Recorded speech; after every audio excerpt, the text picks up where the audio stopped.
Important update about YouTube playlists. Hey everyone. We've received many messages asking why our YouTube playlists aren't showing up. Do we create YouTube playlists? Yes, we absolutely do. So why can't you see them? Honestly, we're not sure. We've been in contact with YouTube support for several months now, but we still haven't received a clear answer or solution. After much discussion, our team has decided to take matters into our own hands.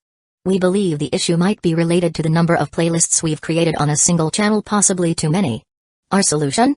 We're launching 2 additional YouTube channels, giving us a total of 3.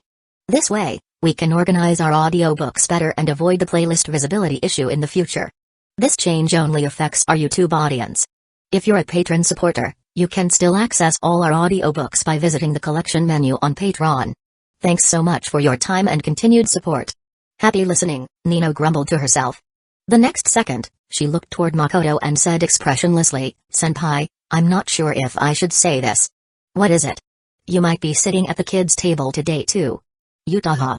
Chapter 119, 118. Utaha makes her move so Nino's the prickly, hard to get along with type. Utaha watched as Nino headed toward a nearby store and couldn't help feeling a little surprised. Among the 5 Nakano sisters, the only 2 she'd really interacted with were Akika and Nino. She had seen Atsuki in the bookstore once before, but they hadn't exchanged more than a glance, so she still didn't know what Atsuki's personality was like. But Nino gave off the complete opposite vibe of Akika. After all, when Akika greeted her on campus, it was always with that trademark smile, and they'd sometimes even chat casually. Whatever, she's not important anyway. Utaha quickly brushed aside her initial surprise. She had came to gather intel on Akika. Nino's difficult personality had nothing to do with her. Still, she saw that Makoto was already getting busy on set, so she didn't walk over. Instead, she stayed at a distance and observed. A couple of minutes later, her phone vibrated with a message from him. "Makoto, senpai, are you here to visit the set?" "Sorry, I can't step away right now. Let's chat later, okay?" "So he noticed me already?" Utaha felt a flicker of joy and quickly typed a reply with her elegant fingers. "Utaha, no worries. You go ahead and focus. I'm actually curious to see how you all manage a shoot." After sending the message, she wore a charming, well-timed smile. She knew Makoto would see it. That's why she didn't mind showing her best side.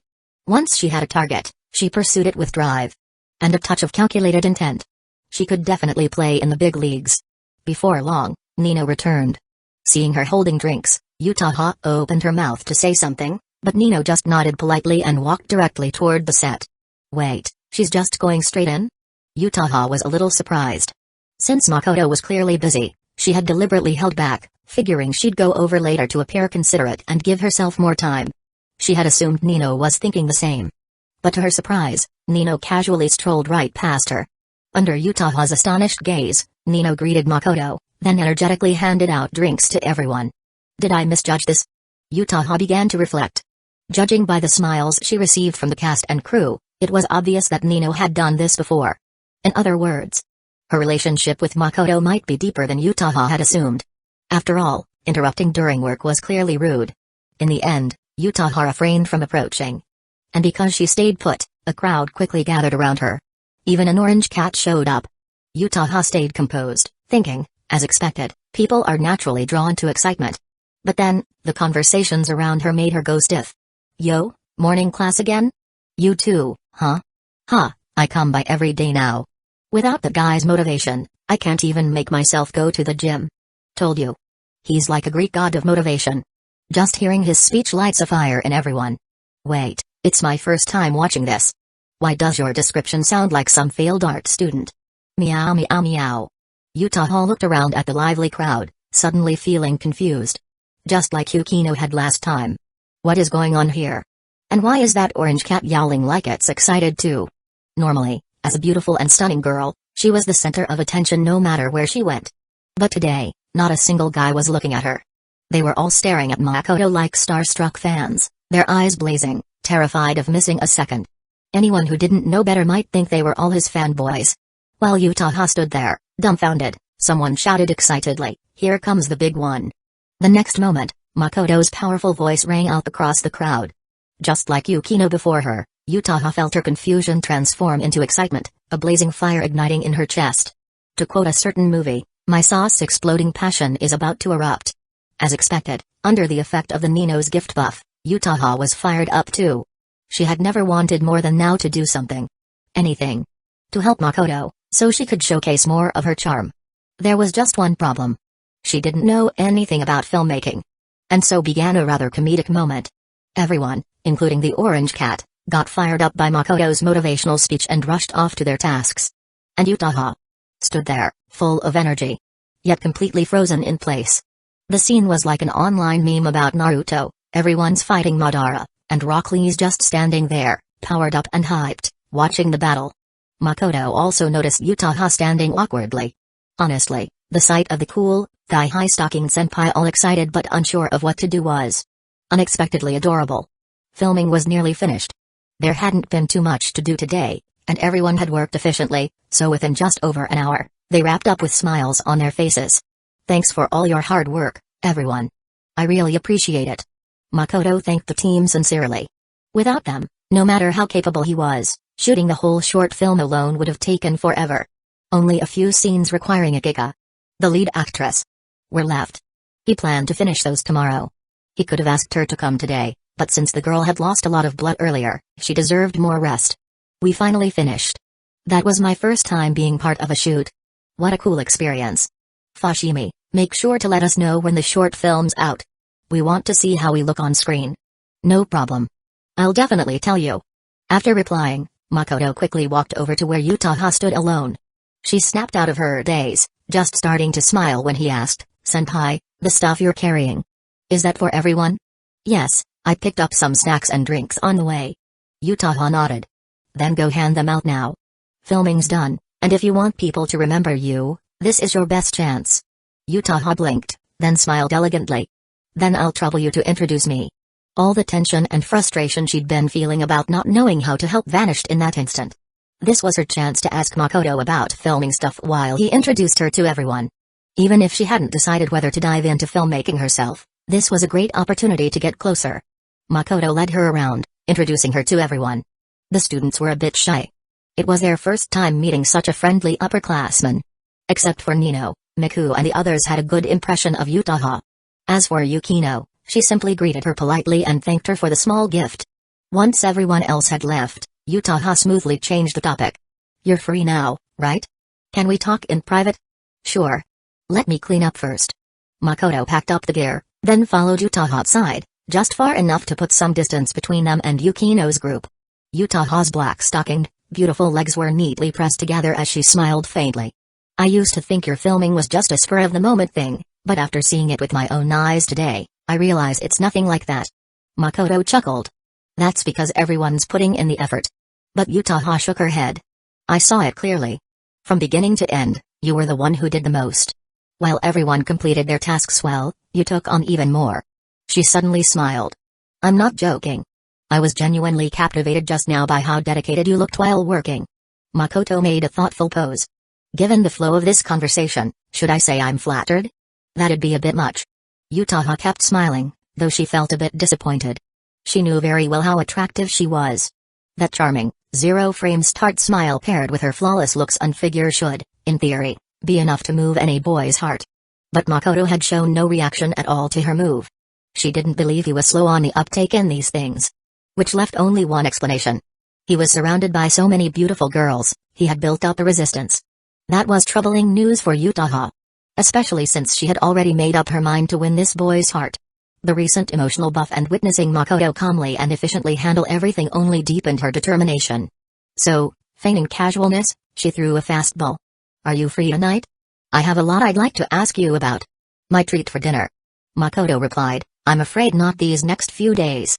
We're in the post-production phase of the short film, and I want to finish it quickly." "You're right. That was my oversight." Utaha didn't get upset. She smoothly switched to plan B. "Since your equipment is still out, could you take a photo of me here as a keepsake?" "Sure." With his agreement, she gracefully stood, her long, black-stockinged legs carrying her to a good angle. She first had Makoto take a front-facing picture. Then, she turned slightly, lifting her beautiful face. Her long black hair flowed down her back, all the way to her waist. In that pose, it was easy for anyone's gaze to be drawn down her swaying hair. And then further.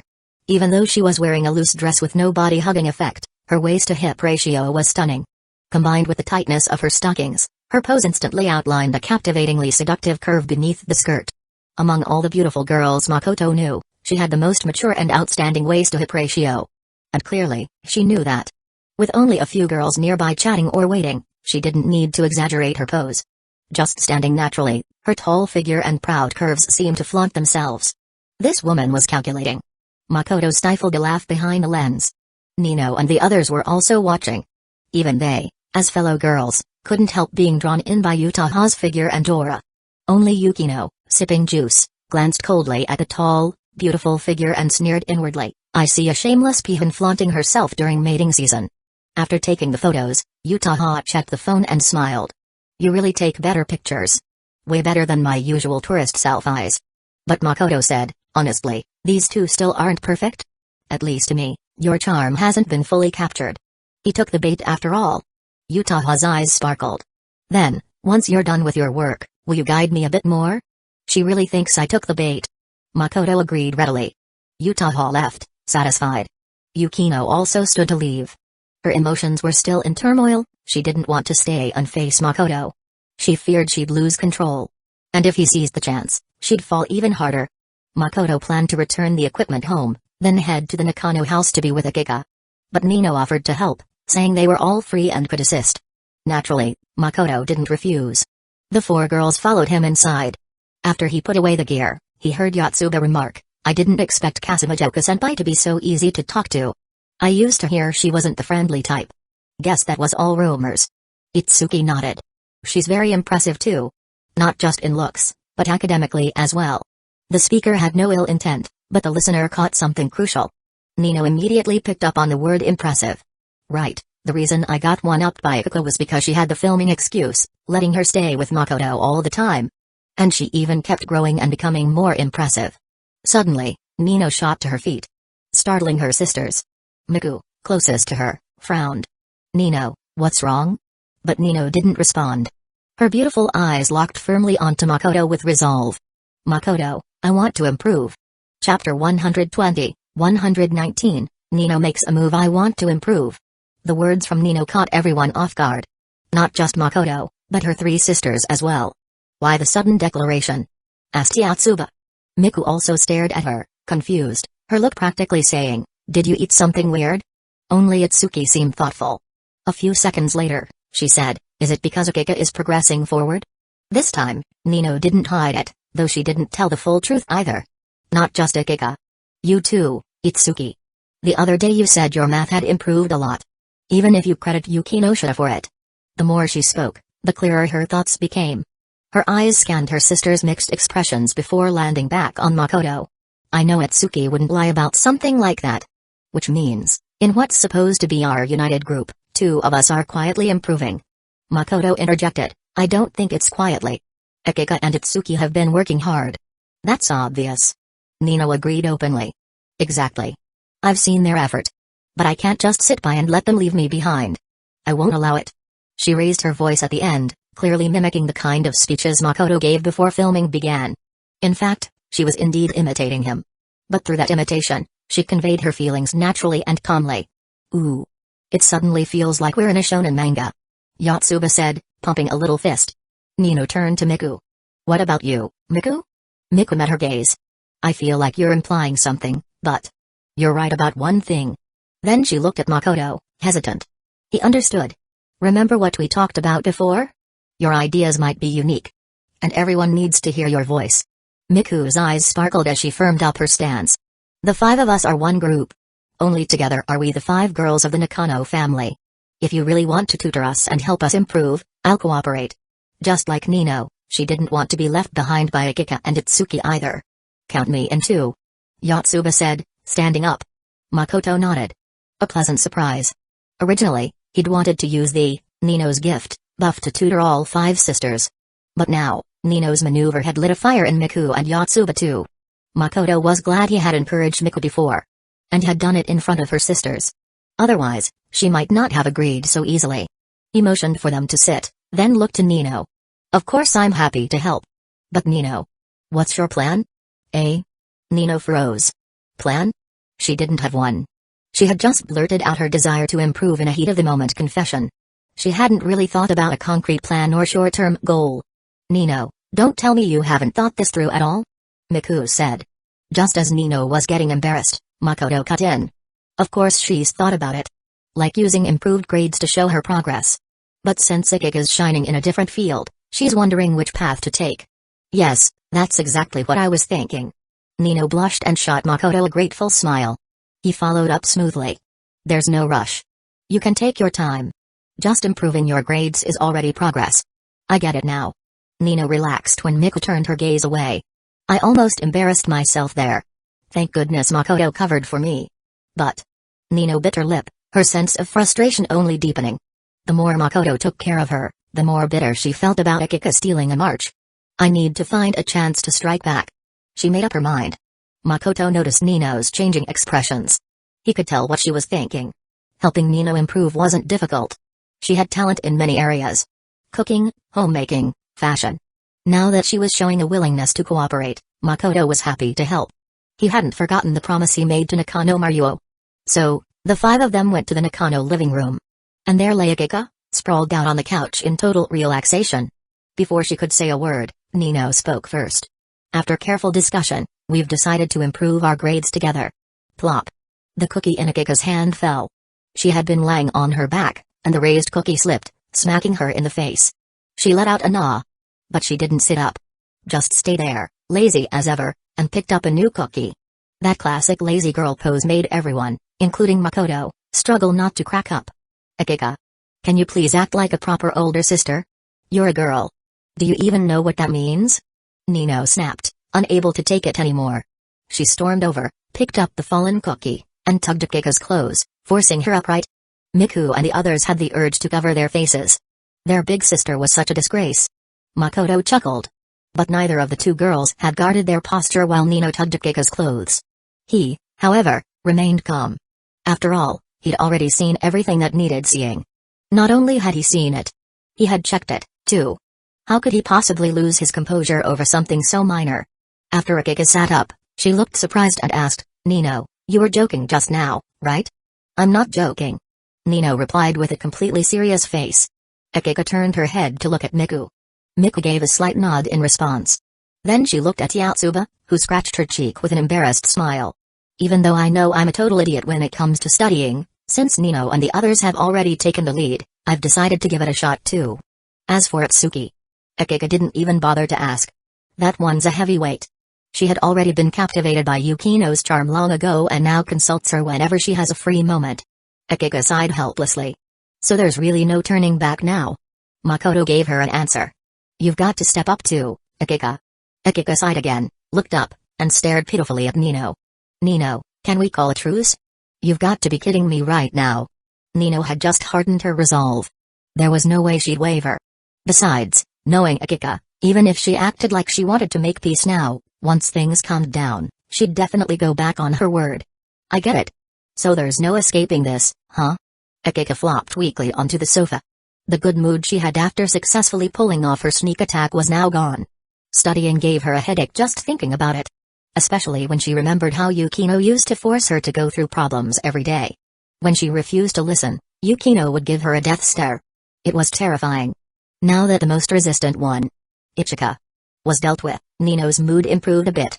Since it wasn't mealtime yet, she casually started talking about what she saw on set today.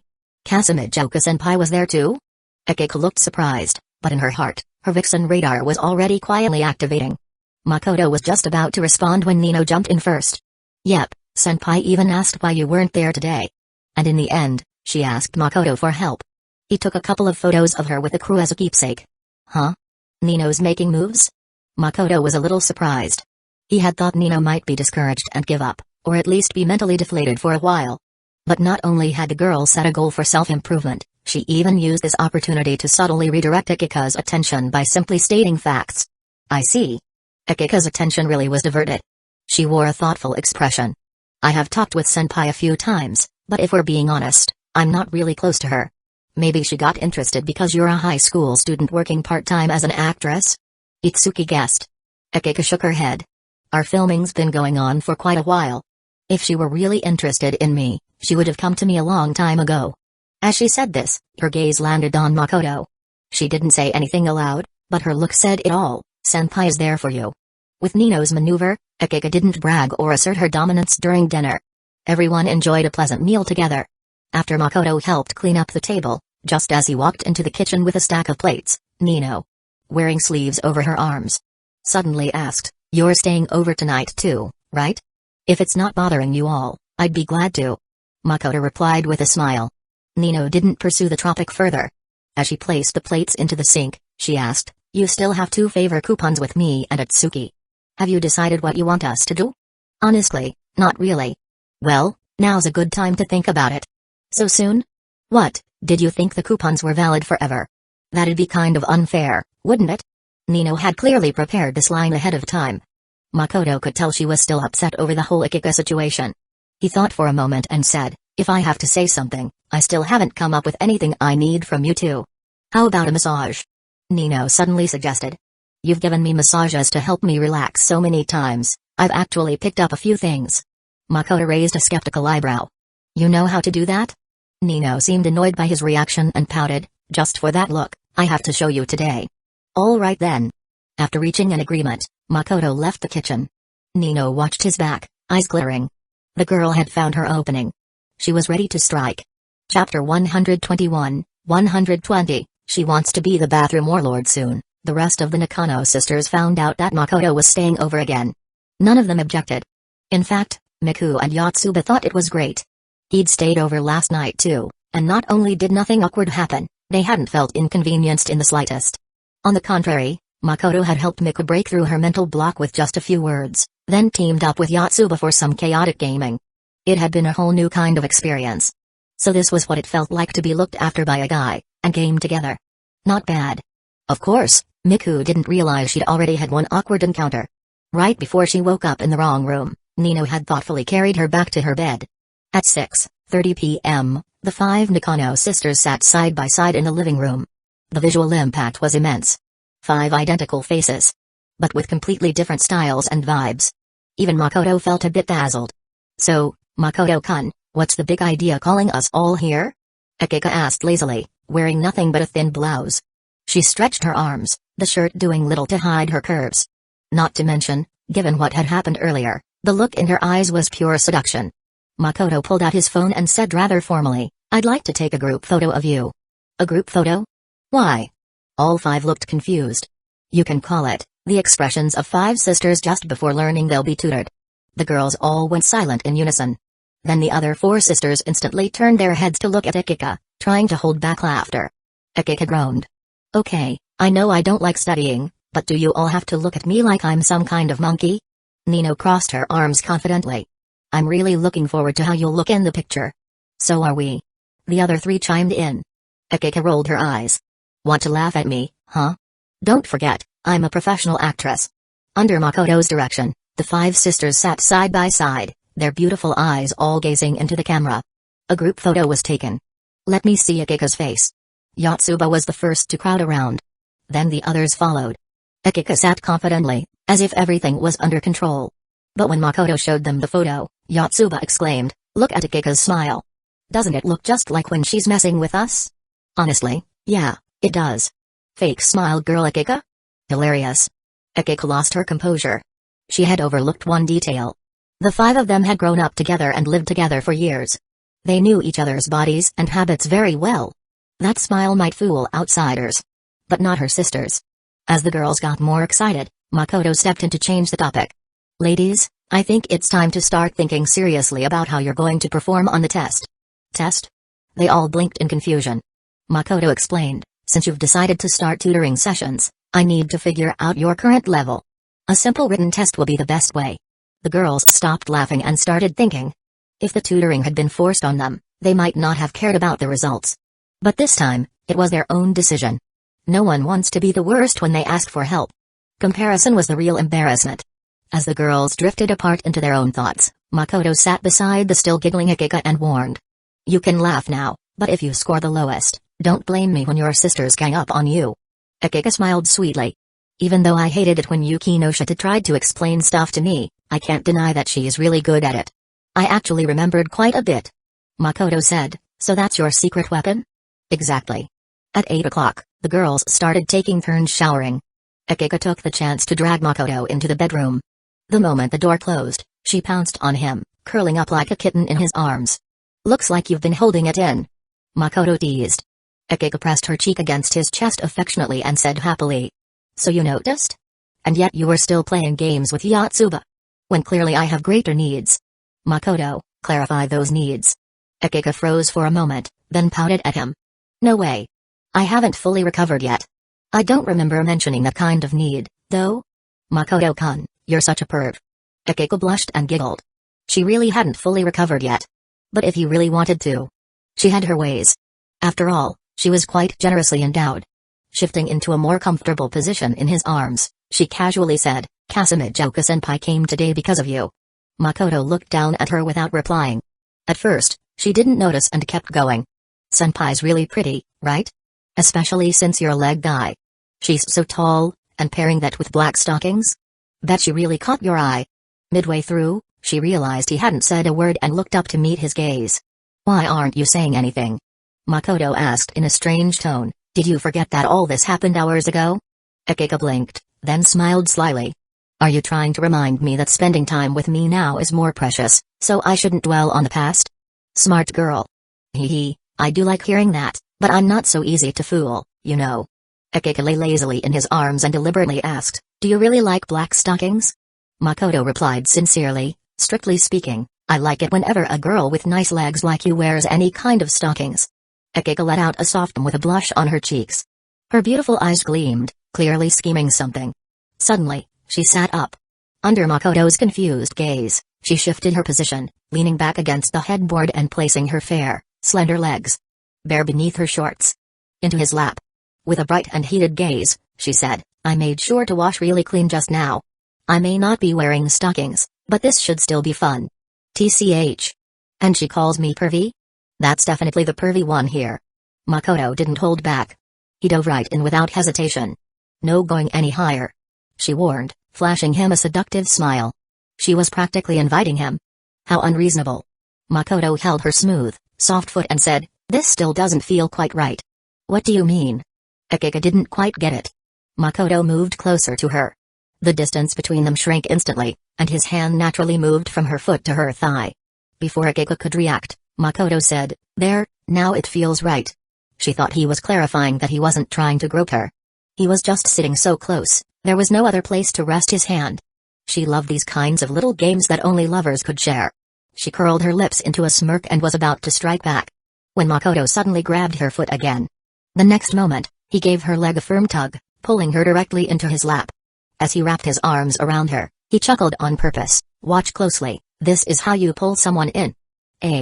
MMPH.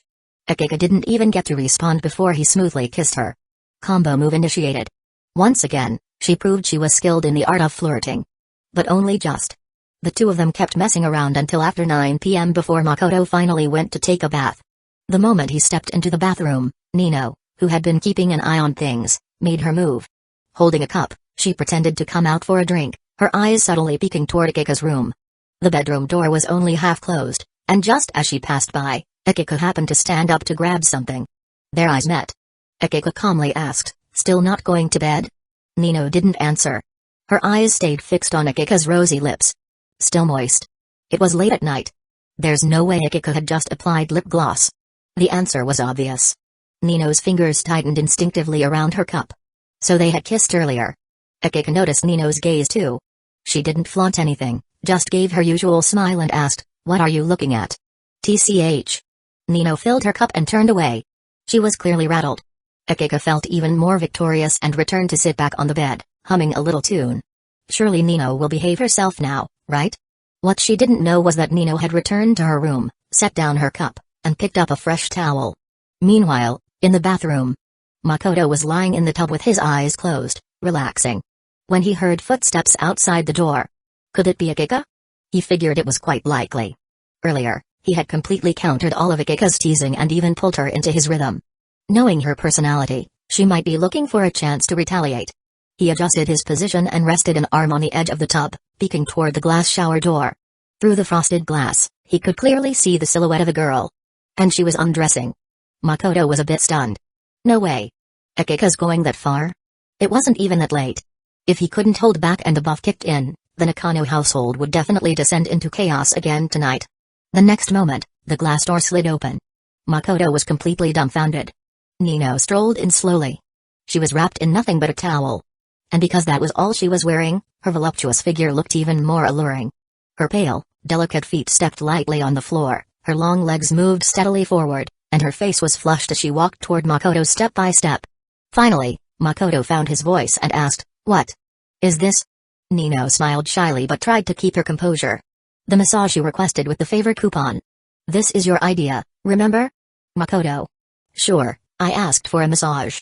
But this feels way over the top." And judging by the combination of shyness and determination in Nino's eyes, she looked like she was ready to become the bathroom warlord. And in fact, he was absolutely right.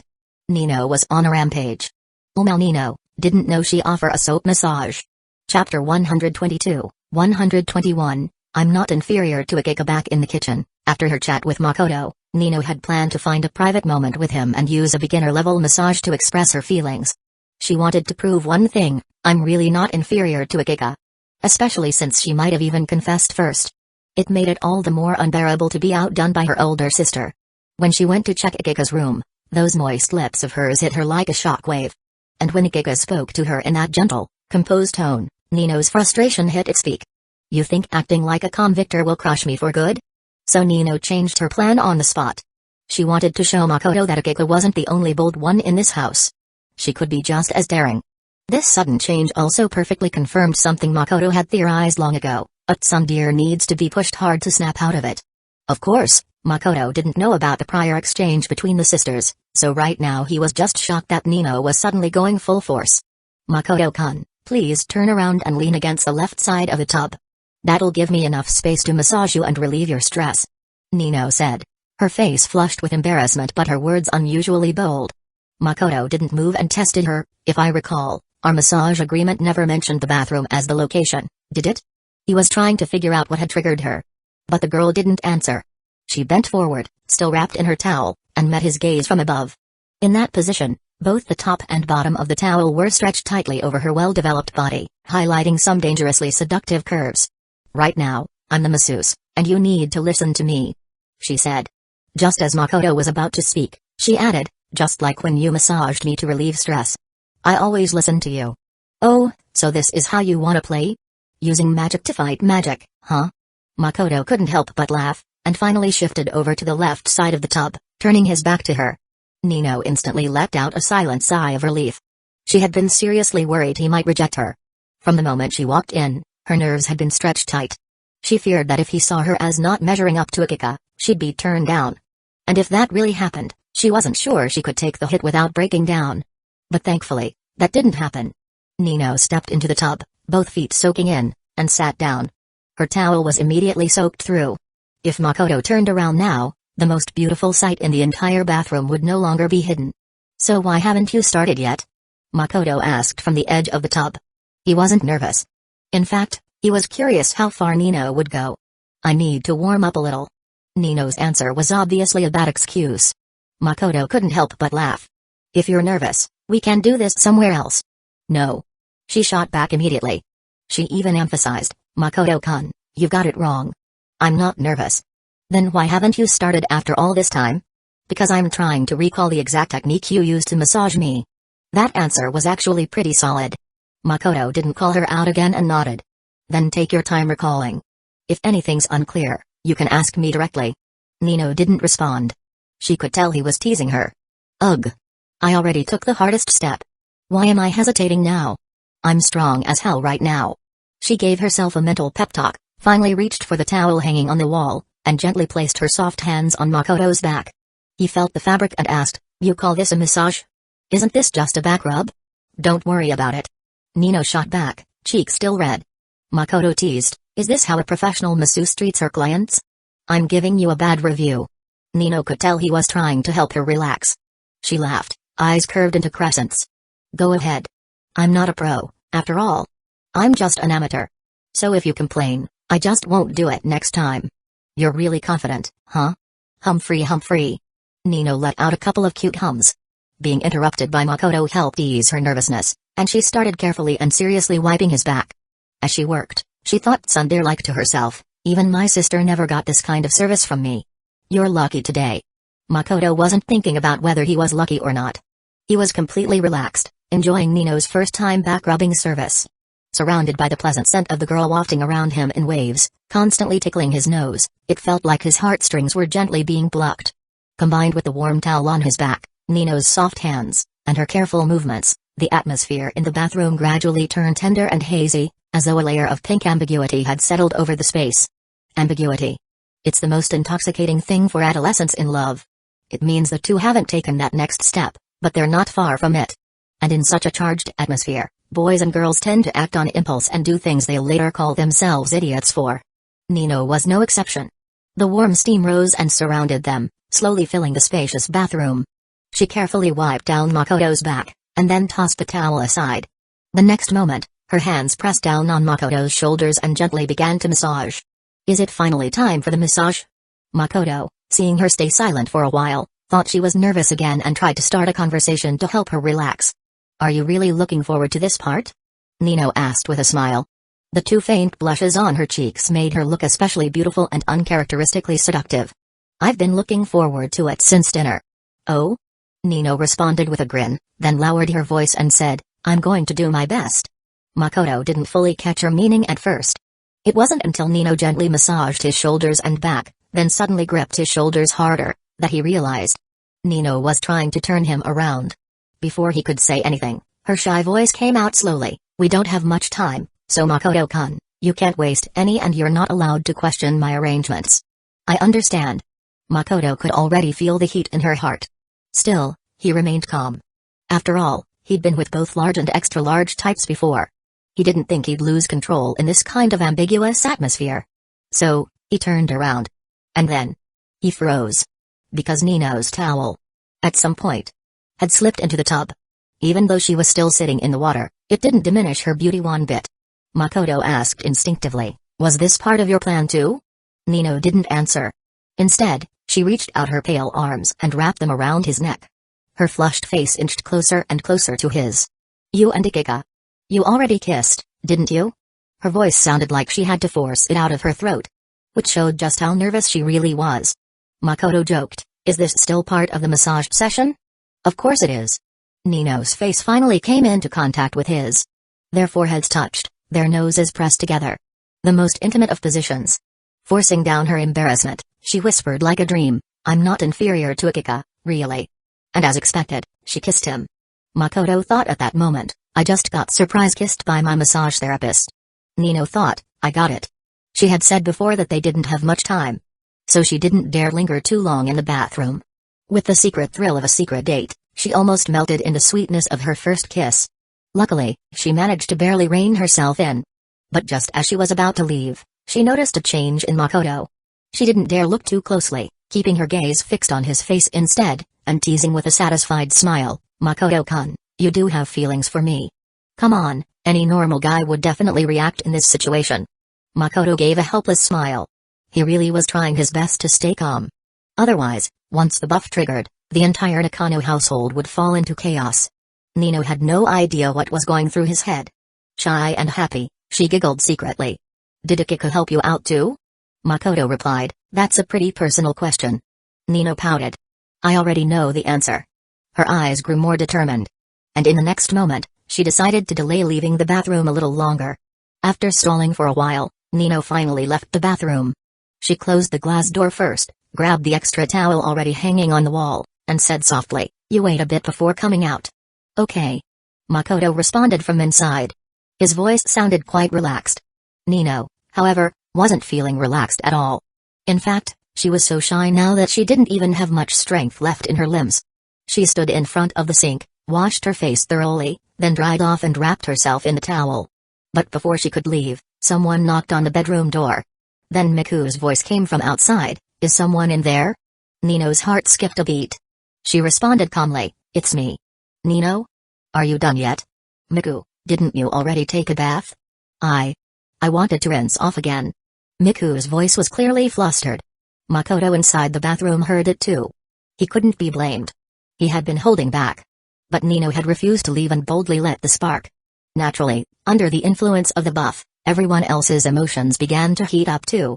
Chapter 123, 122, A Failed Man Outside. The knocking continued, mixed with Miku's increasingly urgent voice. Nino was already nervous. And she couldn't understand. Miku had already bathed earlier. Why would she suddenly want to rinse off again? Of course, Nino didn't know that Makoto had previously gone as far as canceling his flight just to prevent the buff from throwing the Nakano household into chaos. Things had been calm at first. Until Nino took over the cockpit by force. Issuing commands, restarting the flight, and bringing herself soaring into the clouds. Sure, she was satisfied. But the rest of the house was left agonizing. Even Ikika in her room was enduring it, forcing herself to be patient. She didn't want to come off as overly eager. Whether Makoto saw it or her sisters saw it, she didn't want to be thought of that way. After all, if she was seen like that, she might end up getting stuck with a nickname like Little Pervert. That's why she had let Nino take the flight first. A salute to the legendary pilot. Nino. Nino. Open the door. Outside, Miku's knocking grew faster as Nino still didn't open up. Nino lowered her voice and spoke toward the bathroom's glass door. I'll handle Miku. You stay in there for now. Got it. Makoto replied, also keeping his voice down. The feeling of a secret rendezvous grew stronger in Nino's heart. She felt both ashamed and secretly thrilled. Click. She finally opened the door. Miku stood there holding her clothes, clearly flustered but trying to keep it together. You're done? Then move. Wait a second. Nino grabbed Miku's hand and, without giving her a chance to resist, pulled her aside. Then she deliberately asked, why are you taking another bath? Did you work up a sweat doing something in your room? Of course Miku couldn't answer that. She couldn't exactly say, I'm in the mood now, so please get out and let me enjoy the privacy of the bathroom. I'll answer you next time. She immediately shook Nino's hand off. Her movement was so sudden and forceful that Nino couldn't hold on. The next second, Miku ran straight into the bedroom and slammed the door shut behind her. Crap. Nino was stunned. This was an unexpected development she hadn't anticipated at all. She glanced instinctively toward Ikika's room. Fortunately, the door was already shut tight, and the Nakano house had excellent soundproofing. There was no way Ikika could have heard what just happened.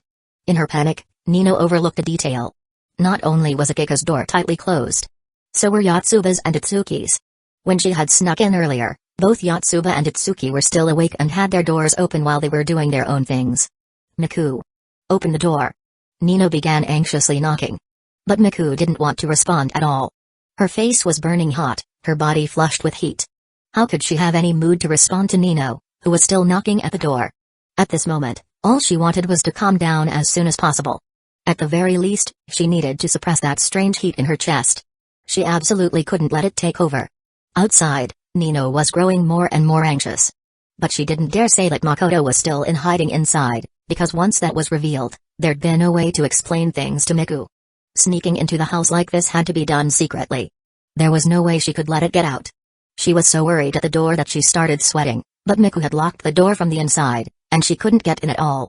As the minutes ticked by, she began to worry that Miku and Makoto might run into each other. And her secret would be exposed. Then she really wouldn't be able to face her sisters anymore. She waited nervously, minute after minute. 5 minutes passed, and still there was no sound from inside. What's going on? Nino was confused. Logically, 5 minutes should have been plenty for Miku to undress and start showering, but until now, she hadn't heard the expected scream from Miku, nor Makoto trying to explain. She didn't understand it, but at least the worst-case scenario hadn't happened, so she could finally breathe a little. Right. His phone. Suddenly she remembered that Makoto had left his phone next to the bathtub, wrapped in plastic. She hurried back to the bedroom and was just about to text him when she saw he'd already sent a message. Makoto, don't worry, she didn't find me. Nino, how did you manage that? There was no second exit in the bathroom. Well, technically there was a window, but remembering Makoto's tall and broad build, she figured unless he could compress his bones, there was no way he could fit through it. Just as she was still trying to figure it out, Makoto messaged again, Makoto, I'm hanging on the wall. There's enough steam in here that Miku didn't notice me. Nino. She imagined his position and couldn't help but want to laugh. But also couldn't laugh. Because Miku was in there showering. That meant the two of them had inadvertently seen each other completely. Nino hadn't expected her impulsive move to cause such a chain reaction. But it was too late now. All she could do was reply, Nino, how much longer can you last? Makoto, I can hang here all day. Nino, This is not the time for jokes. Makoto, I'm not joking. Don't worry, I won't fall before Miku leaves. Nino fell into thought. He's that physically fit? No wonder, under his guidance earlier, she had been rendered weak in the legs, while he was still as vigorous as ever. Inside the bathroom, the steam from Makoto and Nino's earlier bath still lingered. Since Miku had rushed in so quickly, she hadn't given it time to dissipate before shutting the glass door behind her. The moment Makoto heard Miku enter, he had calmly leapt out of the tub, grabbed his phone, and jumped up, using his hands and feet to brace himself against the wall. His pose now resembled that of a superhero from a movie, Spider-Man. The only difference was that Spider-Man wore a bodysuit. Makoto only had a smartphone. Though it happened suddenly, Makoto didn't panic. He understood perfectly why Miku had rushed in like that. When someone's mind is overwhelmed with thoughts, they often miss the little details around them. And with the bathroom full of steam, it provided the perfect camouflage for Makoto. Miku walked right in, completely unclothed. She didn't look up, so she couldn't have seen Makoto hanging above her. The shower turned on, and cold water splashed over her head as she let out a long breath. Yep. Cooling down with cold water is the right move, she mumbled to herself. Standing under the cold shower for a bit helped her suppress the heat inside her. Then she turned to drain the water from the bathtub and started refilling it. Since she was already here to cool off, she figured she might as well take a soak too. She didn't even question why Nino hadn't drained the water earlier. From her perspective, Nino had only rushed out because Miku had nearly broken the door down. Forgetting a small thing like that? Totally reasonable. Thanks to Nino's earlier actions, the most bizarre scene had now unfolded in the bathroom. Makoto hung motionless from the wall, as still as Spider-Man. Right below, Miku showered without a clue. Once the tub was full again, she gracefully stepped in with her long legs. As soon as she sat down, she let out a satisfied hum, unable to hold back the comfort she felt. Makoto realized she wasn't going to leave anytime soon. Supporting himself with one arm, he used his left hand to text Nino, Makoto, find a way to call Miku out. Nino, you can't hold on anymore? Makoto, that's not it. I'm just worried that the longer I'm in here, the higher the risk she notices me. Nino, got it. Hang on a few more minutes.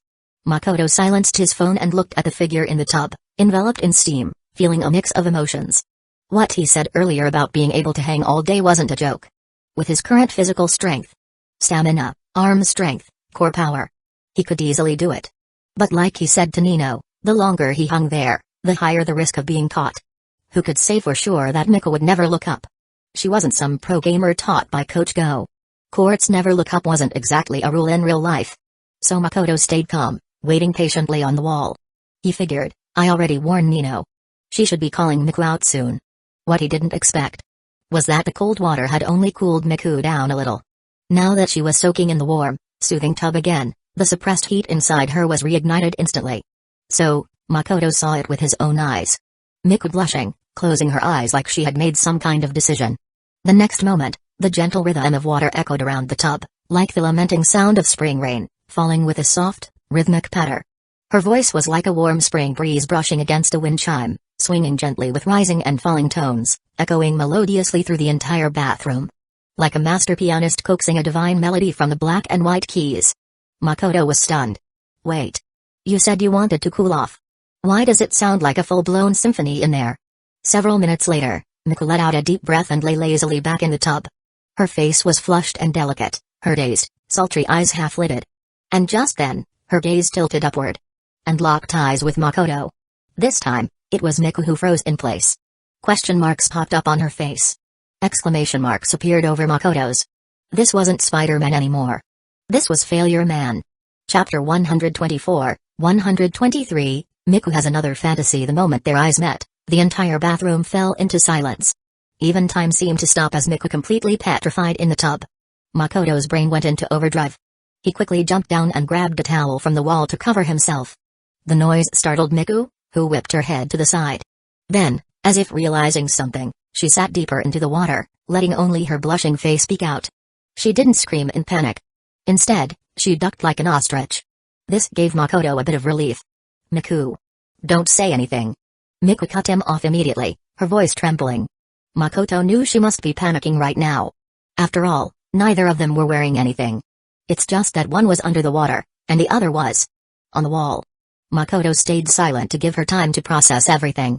But the more she thought, the more it fried her brain. She kept her head down, trying to submerge herself in the water. Of course, she knew this was a useless effort. The water was crystal clear. She hadn't even used soap. 2 full minutes passed before Makoto finally broke the silence. Feeling any better? Miku's face was still bright red. She peeked at him nervously and asked, when did you get in here? Makoto froze for a moment. Miku instinctively glanced toward a certain area and quickly lowered her head. Fushimi. This isn't okay. Makoto instantly realized she'd misunderstood. She couldn't think clearly right now and assumed he had sneaked in to do something indecent. But Makoto didn't rush to explain. He knew that once Miku calmed down, she'd figure it out on her own. So he replied awkwardly, how about I go get dressed first? Okay. Miku still didn't dare look at him. Makoto got dressed and didn't go back in. He spoke through the glass door instead. It was a misunderstanding. A misunderstanding? Miku clenched her little fists in embarrassment and anger. You saw everything. Makoto was momentarily stunned. Wow, Miku can be this direct? As if she could hear his thoughts, she added with a muffled voice, you were the one who told me to be brave and speak up. Boomerang karma had arrived. Miku continued, voiced still low and muffled. You're not allowed to tell anyone about what happened today. And you're also not allowed to secretly do anything like this again. She didn't even finish her sentence before she froze in place. Makoto noticed her voice suddenly stop and figured. Yep, she must have realized the truth. And this was the most troublesome part. No way. Miku was too agitated, and since she was the only one left in the bathroom, she suddenly burst out from the water. Her beautiful eyes stared intently at the fogged-up glass door as she muttered, you didn't sneak in to peep at me. Because Nino came out of here just now. She pressed both hands to her chest, her tone full of disbelief. Nino was actually that shameless? Makoto, huh? He had thought that after Miku figured things out, she'd confront him directly to confirm the truth. But instead, the first word out of her mouth was shameless. That was unexpected. Miku continued muttering to herself, so that's it. Nino was so desperate to stop me from showering earlier because she was doing something bad. By the end, she was blushing too much to even say anything more direct. Makoto knew he had to step in now. While your deduction is pretty solid, the truth might differ a little from what you imagined. Miku didn't respond. Obviously, she didn't believe him. Makoto continued, it's a long story. It all started with an unexpected incident. Nino and I made a bet. The winner would get a voucher to command the loser to do anything. To avoid giving Miku the wrong idea, he purposely didn't mention Itsuki. Then, he briefly explained the whole bet. Miku asked in a daze, so you had Nino scrub your back? That was a blame Makoto had no choice but to take. He was thick-skinned enough to know that if he exposed Nino as the instigator, she'd probably die of embarrassment. Something like that. Makoto replied, taking the fall. Miku stayed quiet for a moment, then said, still feel suspicious. Like what? Nino doesn't seem like the type to do something like that. She probably didn't want to break her promise from the bet. Of course, I'm partly to blame too. Miku didn't pursue it further. Even though she now understood the reason. And realized that Makoto had hung on the wall purely to help Nino keep her secret. She still felt incredibly embarrassed. No. Embarrassed wasn't enough. It was social death. What made her even more mortified was that, while she was performing earlier, the person in her imagination had been Makoto. And he'd literally been right above her at that moment. The thought made her want to cry from shame. Last time, when her mind was clouded by heat, she had managed to suppress it by taking a cold shower. But tonight was her first time doing something naughty. And she got caught on the spot. First time being naughty, and she was caught red-handed. Now she just felt both wronged and incredibly unlucky. Outside the door, Makoto could tell from the silence what she might be feeling. He picked up his phone and sent Nino a message. Makoto, no need to come anymore. I've slipped out safely. Nino, really? Makoto, I'll explain everything to you later. Putting his phone down, he began preparing himself emotionally. Given the situation, the only way to help Miku calm down now was by using Nino's gift. You know, stuff like this happening during adolescence is actually totally normal. Makoto's mind was filled with genuine, science-based educational thoughts as he began his explanation. Or rather, a lecture. His voice wasn't loud, just calm and gentle. He spoke to Miku sentence by sentence, explaining everything in a reassuring tone. Gradually, Miku started calming down. Meanwhile, the other girls, whose minds had also been overheated earlier, were now regaining their composure too. Yatsuba lay on her bed with her eyes closed, resting. Itsuki returned to solving practice questions. As for Akika, she leaned calmly against her bed, a serene expression on her face. Fully in wise sage mode. I get it now. Inside the bathroom, Miko sat back in the tub. Her face was still flushed with embarrassment, but her mind had become calm.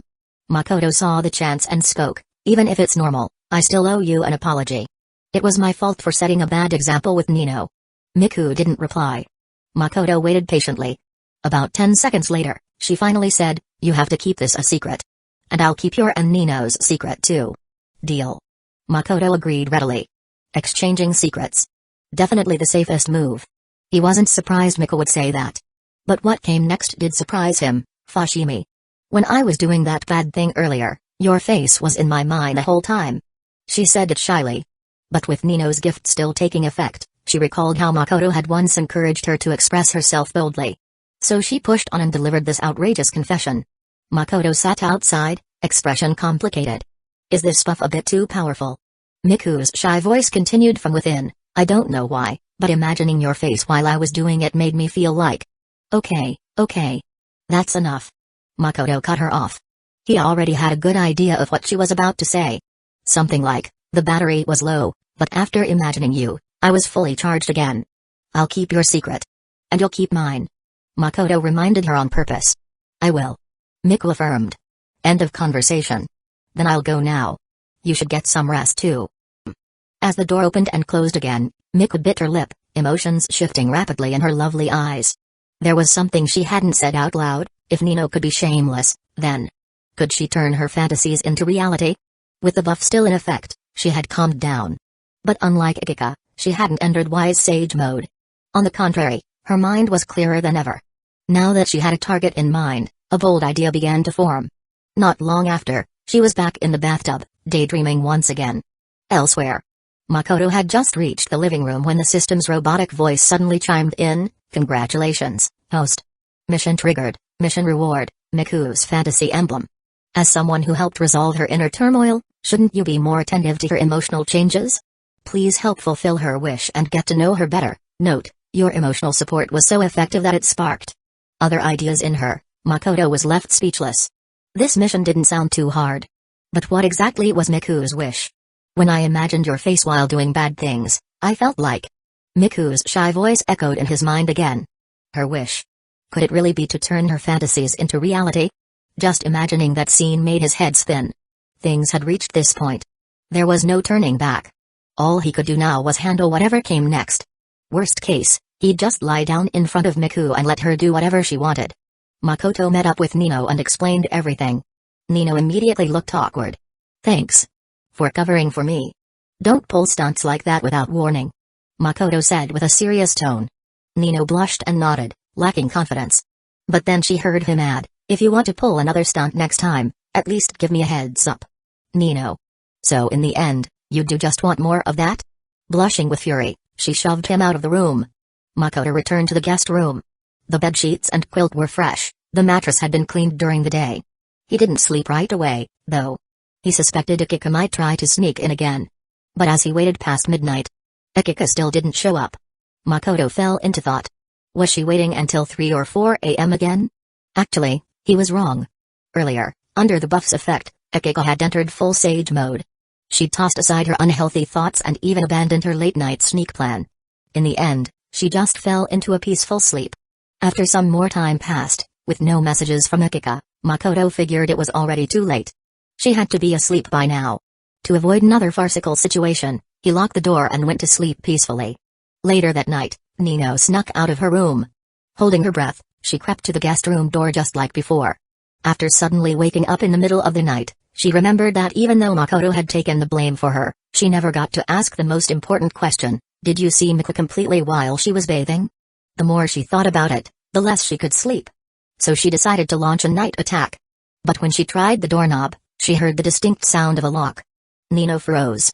Her cheeks puffed up in frustration. He actually locked the door. Who was he trying to keep out? Or had Akika already snuck in? How could he be such a jerk? Nino rushed to Akika's room. Since she was sleeping soundly, she hadn't even locked the door. Nino nervously pushed open the door and saw that Akika was lying on the bed in a very unladylike sleeping position. The calm rhythm of her breathing clearly showed she was sound asleep. Nino relaxed but let out a soft tsk. You won't let me in, and now I've lost my chance to ask? She left, feeling defeated. The new week began. Makoto first completed the last few shots with Akika, then asked Mayu to help him request 2 days off. With 2 full days to focus, he could finish the post-production editing. It would just depend on whether they'd need to do any voice-overs afterward. The editing location was provided by Mrs. Yukino Shida. She already knew that Makoto was nearly finished filming the short movie, so the moment she heard from Yukino, she proactively reached out to offer help.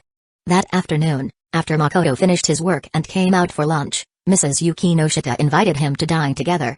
Clearly, she had something to say, so he didn't refuse. The information you gave me last time was very useful. I really didn't expect it. Madam Sayuri actually did have those particular interests. Mrs. Yukino Shida sat with graceful posture, her lips curled in a soft smile. Her mature charm was captivating. Unlike Yukino's modest figure, she had a curvaceous silhouette. Makoto feigned surprise. So that rumor was true? You're the one who told me, and you're surprised? Well, I couldn't guarantee it was 100% accurate. Oh, really? Mrs. Yukino Shida smiled without responding. In her eyes, Makoto was full of secrets. She had already noticed how her youngest daughter was growing closer and closer to him. That was probably one of the reasons. Unfortunately, Yukino kept her lips sealed. She wouldn't say a word. Still smiling, Mrs. Yukino Shida pondered, where exactly does he get all this intel? And if I want to dig deeper, how should I go about it? Chapter 125, 124, Yukino's proactive invitation. After lunch, Makoto dove back into the editing room. With his current energy and stamina, working hard for 2 full days wouldn't affect him much. And if he did get tired, he had Ultra Red Bull to keep going. Naturally, Mrs. Yukino Shida wouldn't wait around outside the whole time. She had things to do as well. But the thought that he still had so many secrets made her curious, so she sent her daughter a message, sharing the address of the editing studio. At the end, she added, "I'll be back around dinner time." On the other side, Yukino saw the message and understood her mother's intention. Clearly, she wanted to invite Makoto to dinner. With Yukino present, her mother would also have a good excuse to keep him around. After replying, Yukino sat in a daze. She already knew Makoto had requested time off. And so did the girls in the Nakano household. Even though she understood why he told everyone in advance. It showed they were all important to him. She still didn't like it. She knew well it was her possessiveness acting up. But emotions are hard to control once they're triggered. What frustrated Yukino even more was that despite realizing her feelings for him, the fact that he was a flirt made it all the more exasperating. Why can't this scumbag get out of my head? Yukino sighed and rubbed her temples, trying to calm herself. Just then, a few female classmates approached. Their expressions were hesitant. They clearly had something to say, but maybe because of Yukino's aloof nature, they hadn't spoken up right away. Yukino turned to them. Yes. Her tone was cool and indifferent, just as she always spoke to regular classmates. The girls weren't intimidated. In fact, they looked happy that Yukino had taken the initiative. Yukino Shida-san, when is your short film going to be released? If all goes well, early next month. Yukino wasn't surprised by their curiosity. Since her club's social media account had been gaining traction, the number of curious onlookers had also grown, so she had anticipated this. Then we'll get to see it soon. Don't worry, Yukino Shida-san. We'll all make sure to add to the view count, and we'll leave great reviews too. The girls said excitedly. Next, they eagerly asked about funny behind-the-scenes moments during filming. The name they brought up most often was Makoto. At first, Yukino thought they were just a bunch of hopeless romantics. But as she calmly answered their questions, she gradually realized she was wrong. These girls weren't infatuated. They were just in awe. Their admiration came from the sudden fame of the film crew. Even though you weren't shown in the behind-the-scenes clips your account posted, we could still hear your voice in a few of them. Yeah. The way you gave orders to Fushimi-kun sounded so cool, and we also heard you directing Akika-san. We didn't know you were so professional. You're amazing, Yukino Shida-san. I'm still struggling with homework, and yet you're already chasing your dreams. As they chattered, Yukino suddenly remembered that Makoto's profile on the account did mention the word dream. She'd assumed he included that to build good impressions. But she didn't expect just the word dream could inspire her classmates so much. Soon, their table's conversation attracted the attention of others. Some extroverted classmates joined in excitedly. Boys and girls alike. Almost everyone who talked about the project looked at Yukino with admiration or reverence. Yukino had never experienced this kind of attention before. Before meeting Makoto, being ostracized had been her daily reality. But she never cared much about that. Her motto was, as long as the people close to me understand me, I don't care what others think. But now, she had to admit. It felt kind of nice to receive this much warmth and admiration from everyone. She wasn't made of stone. Faced with so many classmates' genuine goodwill, she couldn't stay aloof. Yukino quietly took a deep breath. For the first time in her life, she welcomed the kindness with poise and sincerity. The teenagers' enthusiasm lasted until class began, and they reluctantly returned to their seats. Yukino discreetly pulled out her phone. Her emotions had shifted, and finally, she sent a message to Makoto, "Let's have dinner together tonight. I'll come find you." Putting her phone away, she felt surprisingly relaxed. It wasn't just that she was changing because of him. Her entire life was changing too. And that change was a good one. During class, Yukino didn't pay attention at all. A rare occurrence. She thought of what Akiko had once said, "It's nice to be a fool sometimes." At that moment, she finally understood what that meant. A girl who dreamed of becoming a top-tier actress, during her days of playing extras, was supported by Makoto, who formed a club, provided her with practice opportunities, and even gave her a proper script to grow with. The more popular the club's account became, the more exposure Akiko gained. Even though Yukino didn't understand the entertainment industry that well, she knew one thing. Fame was vital. Without exposure, even the most talented singer or actor could end up forgotten. Yukino had personally witnessed Akiko's growth in acting. While some of it was thanks to Makoto's encouragement pushing her to excel, even at her normal level, Akiko's acting was far beyond what other girls their age could do. If she hadn't seen it with her own eyes, Yukino might have believed that the Nakano family's eldest daughter was simply an insanely gifted actress. Thinking about Akiko's progress, and then her own, Yukino finally understood Akiko's feelings. "I might have to break my own rule," Yukino quietly muttered, staring at her study notes. She picked up her pen, flipped to a page, and crossed out a particular sentence. It was something she'd written to keep herself in check. But now, she felt she no longer needed it. In her notebook, the line "Only fools would fall in love with him" was struck out with a heavy stroke. Then, she drew another bold line across it. Still a bit stubborn. Chapter 126, 125, Yukino's Proactive Invitation, 2. After school, Yukino ran into Hiratsuka Shizuka on the way out. She was chatting and laughing with Mayu, seemingly about whether to go out drinking. Yukino instinctively quickened her pace. She still remembered that day when she kissed Makoto. And Hiratsuka-sensei had peeked in like a sneaky gossip down below. What made it worse was that she'd gone into the house with Makoto afterward to hide. Only for Hiratsuka to press her face against the door, full of curiosity and nosy concern. Every time Yukino thought about that ridiculous scene, she couldn't help but laugh despite herself. Still, no matter how fast she walked, she was spotted. "Yukino." Hearing her name from behind, Yukino sighed softly and stopped. She really didn't want to face Hiratsuka Shizuka. She'd laugh for sure. As she turned around, Hiratsuka used her usual concerned tone, "Heading home already? No club activities today?" Before Yukino could answer, Mayu gently explained, "Makoto took 2 days off. He's busy with post-production on the film." "That's right." Yukino nodded. She was glad Mayu had spoken up. Otherwise, being bad at lying to elders she's close with, she would have blurted out that she wasn't actually heading home. But then Mayu smiled softly and said, "You're going to see Makoto, aren't you?" Yukino froze. In her mind, Mayu had always been a gentle, quiet type. Sometimes even slow. She wasn't supposed to be this perceptive. Hiratsuka blinked. "Are these two going on another secret date?"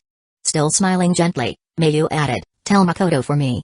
I have to have dinner with Shizuka-sensei tonight, but I'll bring him something later." "Okay." Yukino replied, and as she turned away, her beautiful eyes were filled with doubt. Does Mayu-sensei usually eat with him? Though. To be fair, his cooking really was excellent. Yukino didn't dwell on it. Meanwhile, Mayu looked at the girl's graceful silhouette and gently clenched her pale, delicate fists. She knew she shouldn't have said that. But she had her own possessiveness too. Knowing Yukino was going to see her little boyfriend. Of course she felt jealous. But thankfully, she lived right next to Makoto. She could visit him later tonight. The thought made her cheeks blush. After all, she could never quite satisfy him. So she had to seek some outside assistance. For instance, just yesterday, she'd bought 2 new lace-trimmed, strappy stockings. She had also prepared some sexy nightgowns that she might never have worn in her entire life otherwise. When Yukino arrived, Makoto was still busy inside. She saw his focused figure through the glass, didn't go in to disturb him, and simply sat down on the bench outside. Before long, Mrs. Yukino Shida arrived as well. After the mother and daughter exchanged greetings, the elegant and mature woman asked, "He hasn't come out at all?" "No." Yukino replied, then subconsciously added, he is always like this once he gets into the zone, whether it's during filming or coaching Akika in acting. Mrs. Yukino Shita raised an eyebrow. I don't remember asking that much just now, did I? Yukino froze. She realized she was instinctively defending Makoto. Mrs. Yukino Shita didn't let her daughter stay embarrassed and change the subject. He's still so young. How did he learn post-production editing? Yukino fell silent. Mrs. Yukino Shita pretended not to notice, continuing as if talking to herself. Since I don't know much about this industry, I consulted a professional. They said unless someone has been involved in it since childhood and constantly learning, it's not possible to reach that level. After 2 seconds of silence, Yukino finally replied, he must have studied it in his spare time. As soon as she said it, she almost couldn't hold her expression. That was the line Makoto always joked about using. And now she had said it to her mother. Still, she hadn't lied. He had studied during his spare time. That spare time just happened to be due to a time loop. Mrs. Yukino Shita looked slightly surprised. Just self-study, and he can already do this much? Yukino said truthfully, if you have enough time, I think it's possible. Mrs. Yukino Shita seemed exasperated. Of course, she knew that with enough time and dedication, anyone could learn anything. But the key was, Makoto was just a high school student. Mrs. Yukino Shita suddenly chuckled and said teasingly, you used to talk about him so fairly and objectively. But now, I can see the scales in your heart tilting in his favor. Yukino blushed but didn't deny it. Something very rare. Mrs. Yukino Shita understood then. Her youngest daughter was changing. When Makoto finally finished and came out, he first took a gulp of the strong Red Bull in his hand and then said to the two ladies, sorry for keeping you waiting so long. Yukino didn't respond. Her eyes were on his messy hair. It was probably from scratching his head during the editing process. What made her feel relieved was that he didn't look tired. He was still in good condition. The next moment, Yukino, right in front of her mother, took a small mirror out of her pocket and handed it to him. Fix your hair. Her voice had a rare tenderness to it. Makoto looked into the mirror and said, did I do something horrible again? Yukino blinked. Why do you say that? You're suddenly being this gentle. I feel like I should be on guard. What if you're trying to trap me? Yukino was silent for a moment, then couldn't help but say, idiot. Makoto smiled as he fixed his hair. Now that's more like it. Yukino. Mrs. Yukino Shita, watching the two interact, suddenly thought that Akika might not stand a chance at all. Her daughter was clearly on the path to winning. Dinner that evening was filled with a pleasant atmosphere. Mrs. Yukino Shita didn't probe for information and only expressed her concern for the short film, saying that if the final product was good, she'd help with promotion. After dinner, she paid and left, not wanting to interrupt the alone time between the two younger people. As Makoto and Yukino walked back together, the girl softly said, my mother noticed a lot. She's already getting suspicious. To her surprise, Makoto said, thanks for covering for me. Yukino looked surprised. I don't remember mentioning it. Because I knew the lovely Miss Yukino Shita would help me. You're getting dumber by the day. She said that, but didn't distance herself from him. Then she looked away.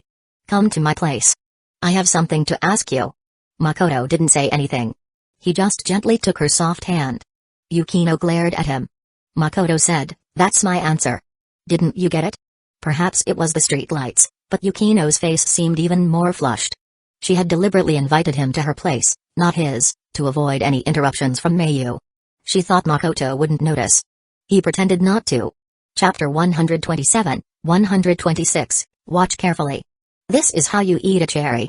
After arriving at Yukino's house, Makoto sat down, but she didn't get to the point right away. Instead, she went to wash a plate of cherries. When she returned and their eyes met, she said calmly, cherries don't normally hit the market until next month, but my sister brought me some last time. Looks like you came at the right time. Makoto sensed she had something on her mind, so he picked up a cherry and played along. Since you invited me today, can I assume you specially brought me here to share these with me? I don't like that kind of stupid topic. Yukino kept her cool and turned to make tea. From his seat, Makoto had a clear view of her figure. She was still wearing thigh-high socks today. Her long, shapely legs added greatly to her charm. Among the beautiful girls he knew, only Utaha and Yukino had legs at that level. The Nakano girls had the advantage of curvier, sexier figures and sweet faces. Yukino was different. Except for her modest bust, her appearance was flawless. Especially her legs. Just as mesmerizing as Utaha's. Because their proportions were so perfect, Makoto often found his gaze drifting to her equally alluring waist. Simply put, she was irresistible. He had closely examined her legs before and confirmed. No flaws. Perfect to carry. When Yukino returned with the tea, she didn't wait for him to speak. She went straight for the kill. Are my legs pretty? Gorgeous. Super gorgeous. Makoto calmly sipped his tea. You noticed that? Yukino gave a meaningful smile. Just a guess. Looks like I know your pervy tendencies pretty well now. Even random guesses are spot on. I've said it many times. Liking legs doesn't make a guy a pervert. Oh? Yukino replied casually, then sat across from him, her legs properly together, smile still lingering. Then tell me. If you were staring at me for so long, you must have had some thoughts, right? Makoto, you want to hear them? Yukino nodded decisively. Makoto leaned back and struck a serious pose. You're right. I actually have a lot of thoughts. Then, with the air of a food critic, he said. Some girls have very nice legs too, but they might have scars or blemishes. Without wearing nude stockings, the beauty of their legs would be affected. Yukino raised an eyebrow. She hadn't expected him to give such a proper analysis. She even glanced at her own legs. Since she was wearing long socks, she couldn't see them, but she knew she had taken great care of them over the years. They were flawless. Then Makoto looked at her and said, You're different. Your legs have no flaws at all. Even without stockings, they don't detract from your overall beauty. Yukino raised her hand and cut him off. Okay, that's enough of that topic. If this went on, she feared she might start to act strange too. What kind of girl discusses the beauty of her own legs with a boy? I haven't finished my review yet. Makoto said, feigning dissatisfaction. Yukino ignored him and moved to the real topic. I've realized I still have a lot to improve on. And for that, I might need your help. She suddenly paused. Makoto looked at her flickering eyes, set down his teacup, leaned back lazily. What are you doing? Yukino asked, confused. I'm waiting for you to pay the tuition. Yukino's gaze turned sharp. The urge to elbow someone can't be hidden. Makoto met her fierce expression with a smirk. I get the feeling you've been acting strange today. Like you already decided to pay the tuition and that's why you invited me. Yukino's expression froze. He nailed it. If she hadn't made up her mind, she would never have invited him over so proactively. Was she reluctant to let him play with her legs? No. She actually enjoyed the intimacy, but her constant hesitation had kept her from making the first move. Time to admit it. She didn't dislike physical contact. In fact, she wanted to drown in it. Yukino suddenly stood up and silently walked to the bathroom. Makoto asked, Where are you going? Yukino didn't reply. Moments later, she came out of the bathroom.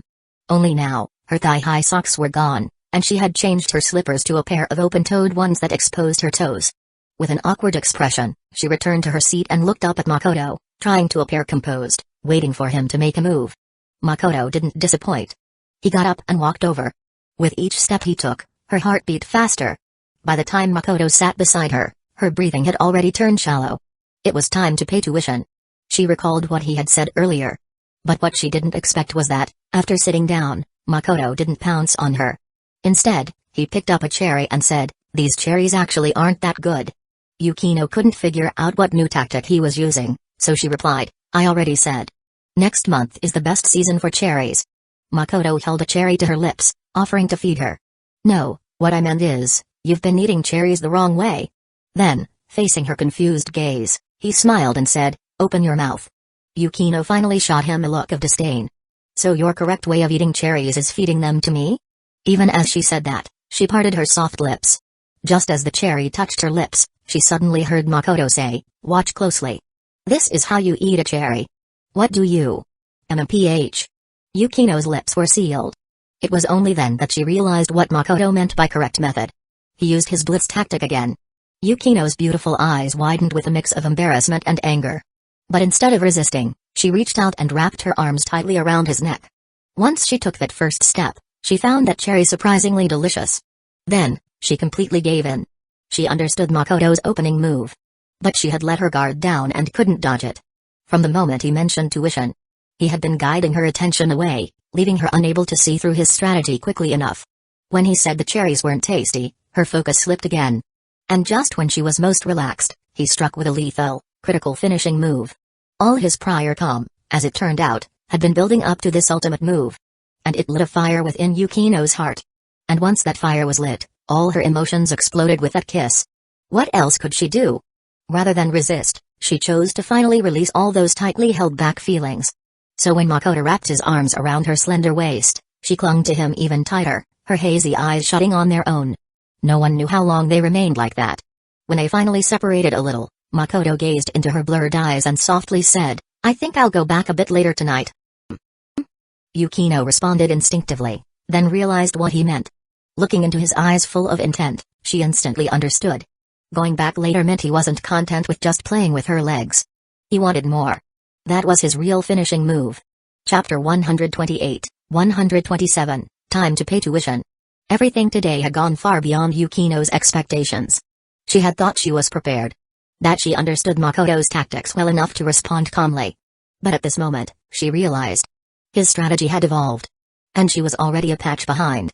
By the time she realized he wanted more, it was already too late to resist. Because her lips were sealed once again. In her half-lidded eyes, confusion welled up, and her breathing quickened. 2 seconds later, she finally closed her eyes. Her long lashes trembled, her moist lips neither dodging nor rejecting. I fell for him again. That was the flustered and helpless thought Yukino had right before she lost all reason. Because Makoto had her in his arms, her meticulously washed legs instinctively tensed. Already straight, they became even straighter, and in the process, she accidentally kicked off her slippers. Her pale, delicate feet had nowhere to land, and her round toes curled cutely in the air. Makoto's hand slid to her waist. This time, not over her clothes. The atmosphere had already reached this point. How could he not escalate things? So when his hand touched her bare waist, her reasoning collapsed. The girl clung to him even tighter, burying herself in his arms. Under the ceiling light, their intimate embrace cast a shadow on the floor. Their foreheads slightly messy from movement. Yukino's sleek, waterfall-like black hair was flattened against the couch back due to her position. Compared to her usual neat and serious appearance, she now carried a rare and enchanting charm. Her long lashes curled up as if trembling, highlighting her bone-deep beauty. That cherry, once sweet and sour, now represented far more. It was the fuse that ignited the fire in her heart. Even though Yukino could feel Makoto's hand getting bolder, she no longer had any thoughts of resistance. After a while, it seemed she used all her strength to press her hands on Makoto's shoulders. Her bangs messily brushing against his forehead, her face flushed and shy, but she forced herself to say, I'm not ready yet. I know. Makoto could see how embarrassed she was, and yet she still tried to act calm. It was incredibly adorable. Then Yukino didn't finish her sentence. She couldn't exactly ask, what exactly are you planning to do to me? Makoto, holding her smooth calf, smiled. I already said. I'm collecting tuition. Yukino didn't fully understand what that meant. But after a brief silence, she whispered, not in the living room. That was the only defense she could muster against Makoto's final move. Though it was like paper armor. One poke and it would collapse. Makoto couldn't hold it in anymore and sighed from the heart, you're so cute. Yukino made that familiar I'm about to elbow you face again. Makoto chuckled and scooped her up in a princess carry. Her long legs dangled from his arms, swinging a little as a sign of her shy struggle. But the next second, she wrapped her arms around his neck, her heart pounding, and shamefully. She was even a little excited for what came next. Makoto had only taken a couple of steps when a phone started ringing. It's your phone, he said. Yukino's gaze looked like misty moonlight. Dazed and shimmering. She didn't even look at the phone on the couch, only parted her lips and said, ignore it. Makoto had excellent eyesight. He glanced over and saw the caller ID, Mother. So he said, it's your mom. Yukino froze, suddenly realizing what she looked like right now. Her face turned a lovely red. Ms. Second daughter really is the cutest. Makoto teased with a smile, then walked back, picked up the phone, and answered it right in front of her. Yukino was dumbfounded. She had expected him to give her the phone. Before Mrs. Yukinoshita could say anything, Makoto spoke up, hello, Auntie? Are you looking for Yukino? She's taking notes very seriously right now. Makoto? Mrs. Yukinoshita's tone was clearly surprised, then softened. Are you too busy? Yeah, I think after seeing that I could handle all the post-production alone, she felt a strong desire to improve, so she invited me over. Makoto lied effortlessly. Yukino's eyes filled with a mix of embarrassment and annoyance. Clearly condemning him for lying to her mother. But Mrs. Yukinoshita didn't seem suspicious. She chuckled, that child has always seen you as her goal. She may not say it, but I can tell. She wants to surpass you. That's true. But she's improving fast. Give her a month, and she could easily catch up with my progress. You think that highly of her, Makoto? Well, it's the truth. Yukino isn't just gifted academically. She learns everything quickly. It's like she was born to be fed talent by the universe. Yukino stared in a daze. She wanted to say something, but didn't know where to begin. Wait. Why are you chatting with my mom? Weren't we in the middle of something? Was he doing this on purpose? Or had he forgotten the point? If not for her lingering modesty, Yukino would have urged him to continue. Despite her shame. Her emotions had just been stirred, and now he was laughing and talking with her mom. Was that fair? Even while talking on the phone, Makoto kept his eyes on her face. Seeing her embarrassed, angry, yet oddly captivating expression, he silently mouthed, "Cute." Yukino couldn't hold it anymore and elbowed him at last. Makoto didn't flinch. He turned to Mrs. Yukino Shita and asked, "Auntie, I have a question for you." "What is it?" "Other than Aikido, has Yukino also trained specifically in elbow strikes?" The mother and daughter. The call lasted less than 2 minutes. Mrs. Yukino Shita genuinely thought her daughter was studying seriously while Makoto tutored her, so she ended the call early. Makoto put down the phone and looked at the proud, reserved girl in his arms. "Do you know how much psychological damage the elbow just caused to a poor high school boy?" Yukino didn't respond. But under the bright lights, her eyes, eyelashes, and lips all shimmered with a dreamy glow. It was as if she was silently telling Makoto, either continue or put me down. There was no way Makoto would let her go. He tossed the phone back onto the couch, held her soft body close, and dashed straight toward her bedroom. It was time to pay tuition. Did they do it? Chapter 129, 128, Time to Pay Tuition. 2. At 7 p.m. Makoto sat in the living room watching TV. The light in the bathroom was on, and the sound of running water continued. Yukino was now standing under the showerhead. Her beautiful face was flushed a deep, inappropriate red. Her eyes were shut, and she was breathing lightly. Outside in the laundry basket, in addition to the clothes she had just taken off, there was now also a pair of soiled thigh-high stockings. The mere thought of it made her angry. The warm water flowing over her body should have felt pleasant and soothing, but the longer she stayed in the bathroom, the more the embarrassing images replayed in her mind. She opened her eyes, first looking at her fair and delicate hands, then at her long, slender, well-proportioned legs. Pervert. The fact that she actually agreed to his excessive request infuriated her. When she invited Makoto over, she had only mentally prepared herself for a kiss. But in the end, even her clothes were gone. After showering, she stepped out of the bathroom fully dressed.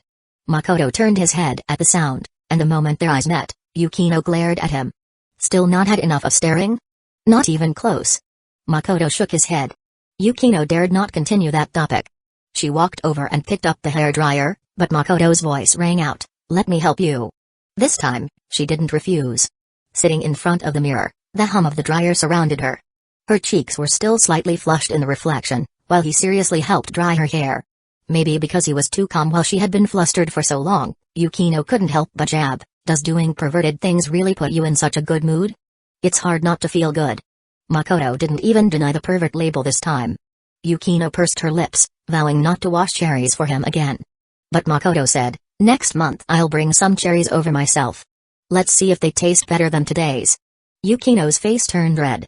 Her tone turned cold, "I'm not eating any." "Thanks. Then I'll feed you." Yukino almost shot back with sarcasm, "What are you planning to feed me with?" But luckily, she managed to swallow that retort. She still remembered how her legs had gone weak just now, to the point she couldn't even stand. Yet someone remained full of energy. That guy's stamina and endurance were bottomless. Yukino realized another one of his strengths. She thought this must be a natural gift. Boys generally have better physical ability than girls. Plus, he could train inside a time loop. Yukino didn't feel like competing this time. After all, she was physically weak. Just then, Makoto asked, "Do you have a workout plan?" Yukino was instantly reminded of the earlier scene. Her tone turned awkward. "Why the sudden question?" "Because your physical condition is seriously bad. Thanks for the reminder. I'm more aware of that than you. How about I make a workout plan for you? As long as you stick to it, your fitness will definitely improve." Yukino thought about it and finally agreed. This could count as progress. A good thing. After drying her hair, they chatted a while in the living room before Makoto stood to leave. Since she was in pajamas, Yukino only saw him to the door and didn't go downstairs. That was her plan, but Makoto deliberately stood at the door and said, "Don't come down. Even though your pajamas cover you up pretty well, you're so cute I'm afraid I won't be able to control myself again." Before he could finish, Yukino cut him off coldly, "Don't flatter yourself. I wasn't planning to go downstairs in the first place." Makoto gave a casual low. and turned to leave. Yukino paused for a second, still recovering from the conversation, when Makoto suddenly stopped a few steps out, muttering to himself. No good. That attitude was too mean. I have to make her pay a bit more tuition. Yukino panicked and quickly shut the door. Outside, Makoto's faint sigh could still be heard. What a pity. Just a second too late. Yukino chuckled softly and walked back inside in a much better mood. She had just returned to the living room when she noticed an unread message on her phone. She guessed it was from Makoto. Sure enough, upon checking, he had sent her a picture. It was of various types of real stockings. Along with one line of text, "Next time, I want to see you in this." Next time? Yukino didn't even bother replying. But while absent-mindedly watching the TV program, her gaze drifted to her own legs. Elsewhere. Makoto had just gotten home when the doorbell rang. He remembered that Yukino had passed on a message from Mayu earlier, so he thought she and Hiratsuka Shizuka had returned from dinner. But when he opened the door, he saw that it was Akika standing there. She beamed, surprise.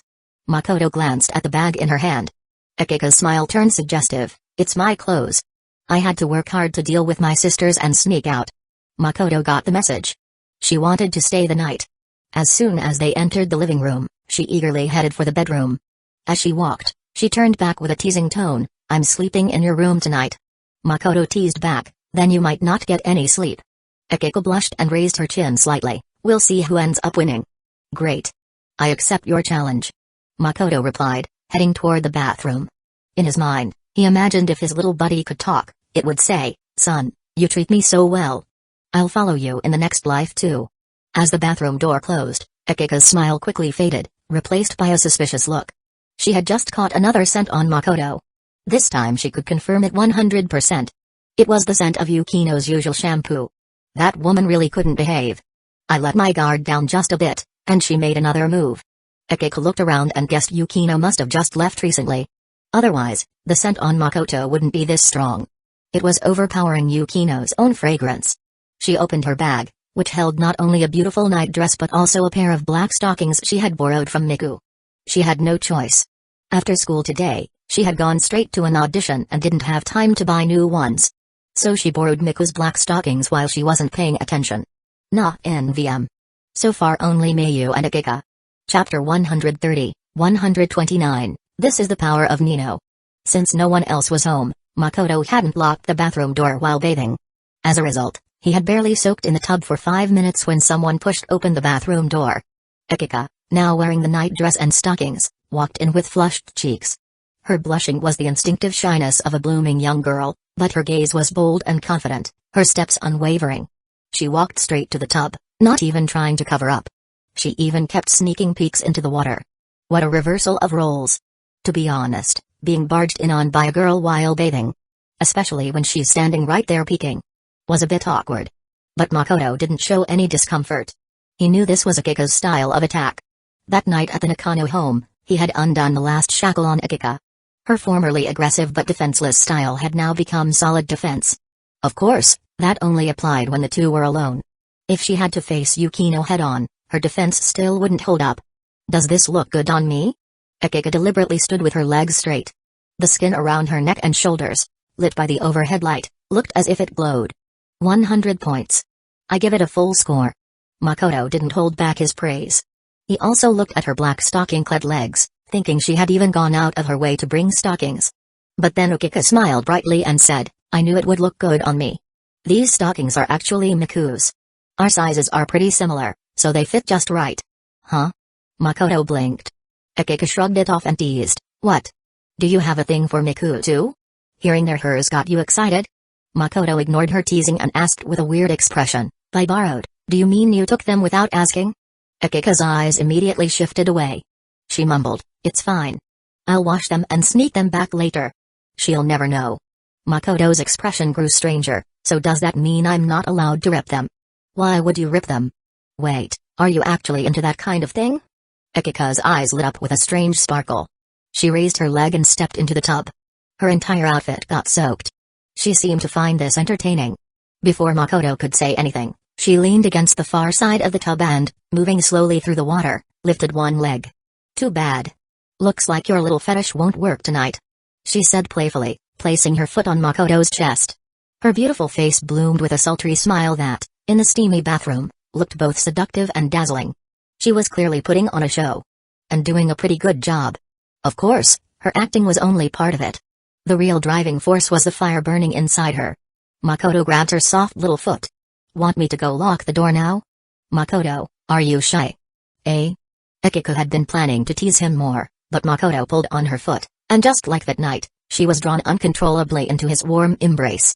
At that point, was there even a need for words? Of course not. You just needed Nino power. Meanwhile, outside in the hallway, Mayu and Hiratsuka Shizuka were each carrying a small bag, chatting and laughing as they arrived at Makoto's apartment. Because they had a bit of alcohol, their faces were tinged with a charming blush, making these already beautiful mature women look even more alluring tonight. You're really good to Fushimi. Not only did you bring him food, but you also picked up some fruit on the way. TSK, if I didn't know he's your favorite student, I'd think you two were secretly dating. Hiratsuka Shizuka leaned against the wall and lazily joked. She said it without much thought, but Mayu's blush deepened noticeably, and she feigned helplessness, saying, Shizuka, you're teasing me again. Honestly. Hiratsuka laughed. It's because you're so cute when you're flustered, Mayu. Even as a woman, I find you really charming. She trailed off and suddenly froze on the spot. At the same time, Mayu, who had just reached for the doorbell, also stopped in her tracks. A strange yet familiar heat rose in both of them. And that feeling surged up without warning, like a tsunami on a calm sea. Violent and overwhelming. Hiratsuka quickly turned her head, letting her hair fall forward to hide her expression. Her long, relaxed legs also subtly pressed together. What the hell? I only had a bit of alcohol, so why am I suddenly feeling this way? Hiratsuka bit her lip hard, fearing she wouldn't be able to withstand the surge of emotion. As someone who had failed at countless blind dates and desperately wanted a boyfriend, she knew exactly what this feeling meant. If she were home alone right now, she'd probably already be reaching for the special crystal hanaiwa she kept in her drawer. Mayu also stiffened her posture. She understood this feeling even better than Hiratsuka. After all, she had already crossed that line, and in the early days, she couldn't get enough of it. Luckily, her self-control wasn't too bad. I shouldn't have invited Shizuka to my place to rest tonight. She felt shame creeping in as she quickly pressed the doorbell.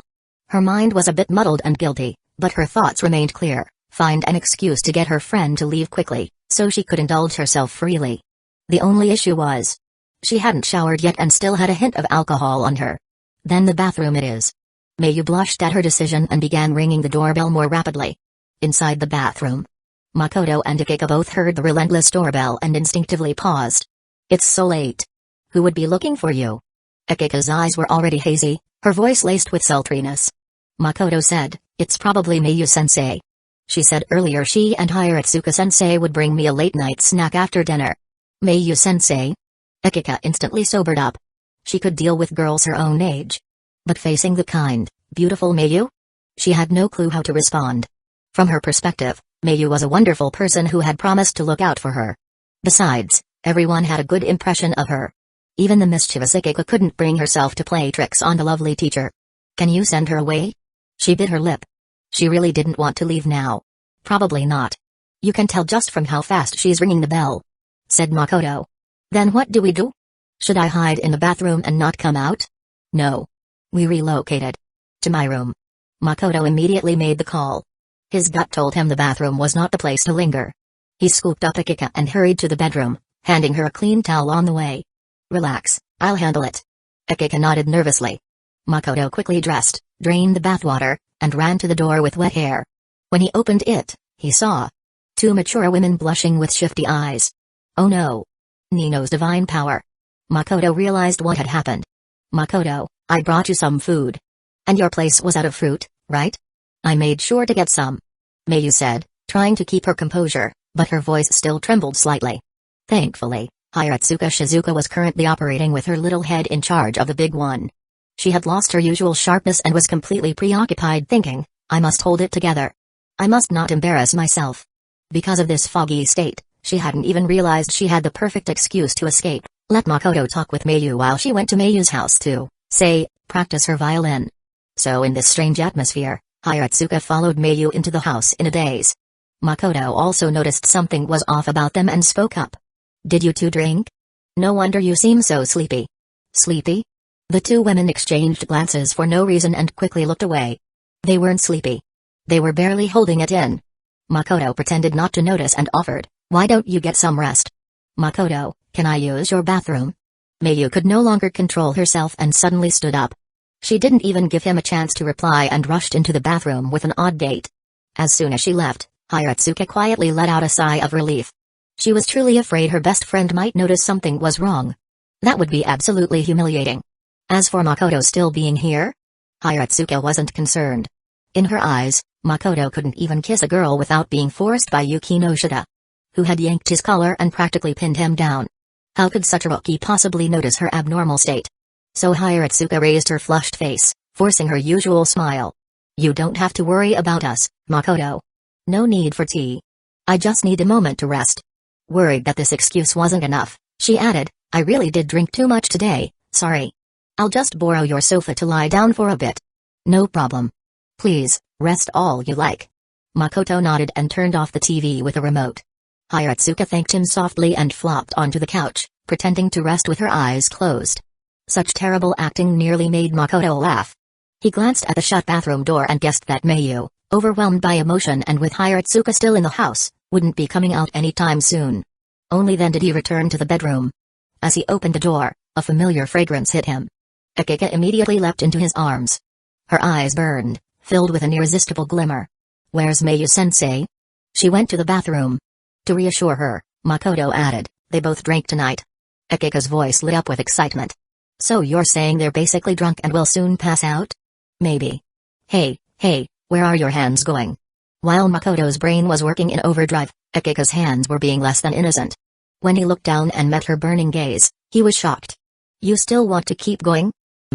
She rarely looked this excited. She even licked her lips. Makoto could barely contain himself. It seemed she had completely relaxed now that she believed the two women outside wouldn't interrupt. And once she let her guard down, her earlier frustration at being interrupted came roaring back. In situations like this, the rekindled fire usually burned even more fiercely. Akika's wandering hands proved that. As Makoto stared at her in surprise, she rose onto her tiptoes, her heated face drawing closer.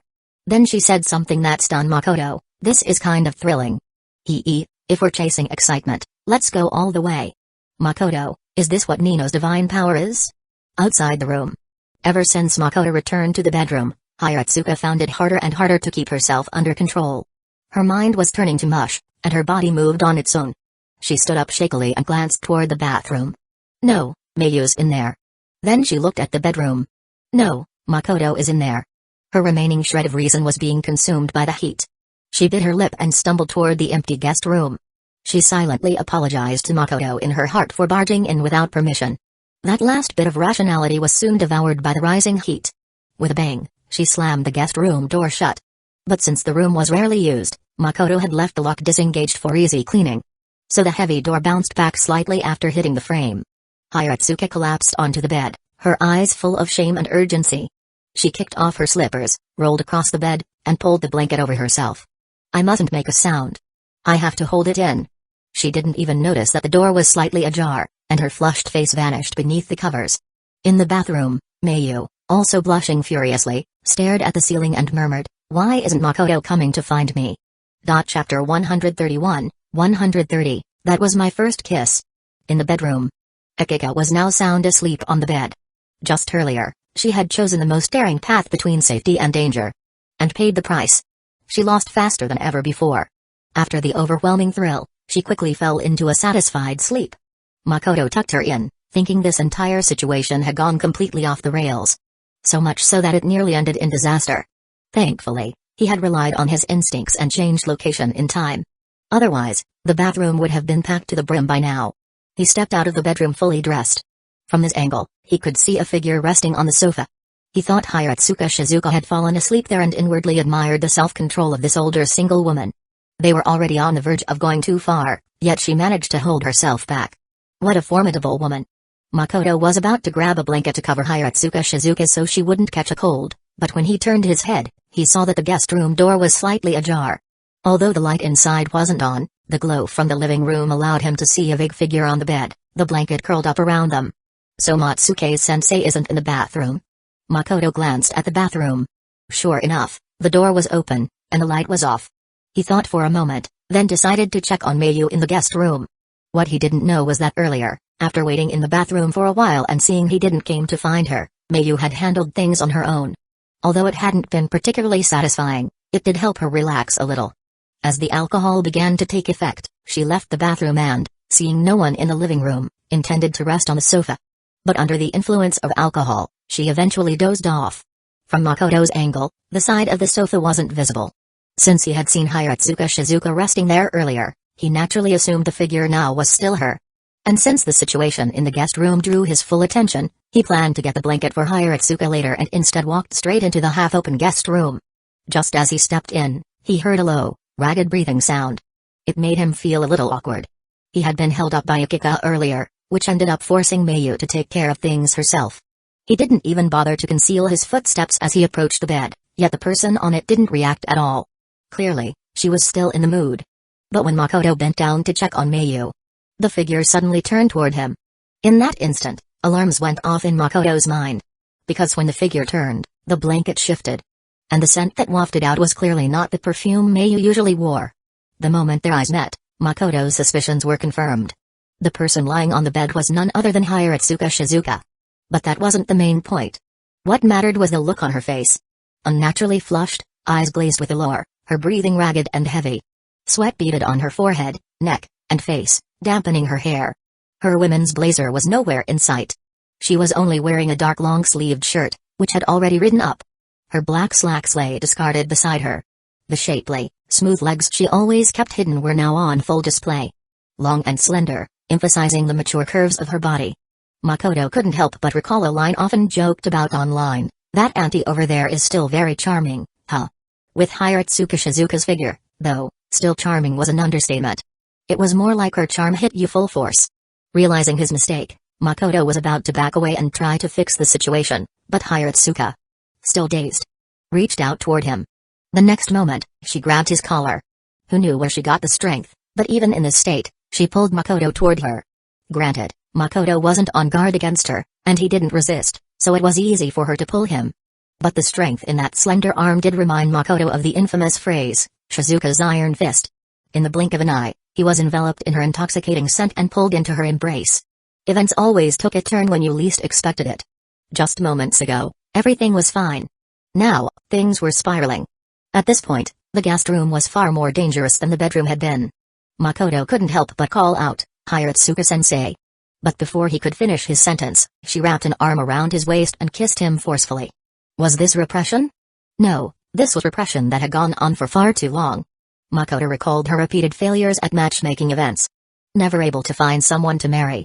This kiss lasted barely 2 seconds before Hiratsuka seemed to snap out of it and shoved Makoto away. With the living room light shining in, Makoto saw the horrified look on her face. "You've sobered up?" he asked calmly. Though flames still flickered in her eyes, her mind was now half clear. She stammered, Just now. You didn't mean to." "I know." Makoto nodded. Seeing him so composed, she sighed in relief. But the shame of her wild behavior moments earlier hit her like a tidal wave. She also felt overwhelming guilt. "I'm sorry, Yukino." In her mind, this young man before her had to be Yukino's boyfriend. Yet she had done something like that. As she hung her head in shame, Makoto said, "I understand how you feel, but I think it'd be best if you got dressed first." Hiratsuka froze. Only then did she realize that in her emotional outburst, she'd completely forgotten she was barely clothed. "Turn around. Please." she stammered. Makoto turned away as requested. But when Hiratsuka reached for the blanket, she touched the damp sheets. Her face turned an even deeper shade of red.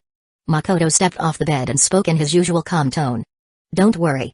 I'll keep this to myself." Hiratsuka's gaze trembled. She curled up under the blanket and whispered, "I'm sorry, I don't think about anything else right now." Makoto said, "The guest room is for guests. You came to my house, so you're a guest." "Thank you." Makoto heard the embarrassment in her voice and headed toward the door. Just as he was about to close it behind him, she called out awkwardly, "Fushimi." "About that kiss just now." Makoto suddenly turned and replied, "I'll remember it." "Hiratsuka." "No. I want you to forget it. That was my first kiss." Chapter 132, 131, Did someone spike my drink? When Makoto left the guest room, Hiratsuka Shizuka's flushed, disheveled appearance still lingered vividly in his mind. Forgetting it in such a short time was nearly impossible. especially since the sultry side she had just revealed was something he had never seen before. The contrast between her usual self and what he just saw was overwhelming. She must have been holding back for too long. With Nino's divine power influencing her, even after seeing Makoto, she still couldn't stop herself from reaching out. In the end, she impulsively kissed him. Makoto felt her behavior was like a landmine. You don't want to step on it, but once you do, you don't want to move away either. Under that mental and emotional pressure, she made a decision that betrayed. No, that disgraced herself. Makoto walked to the sofa and saw Mayu already asleep. He bent down and carefully lifted her up.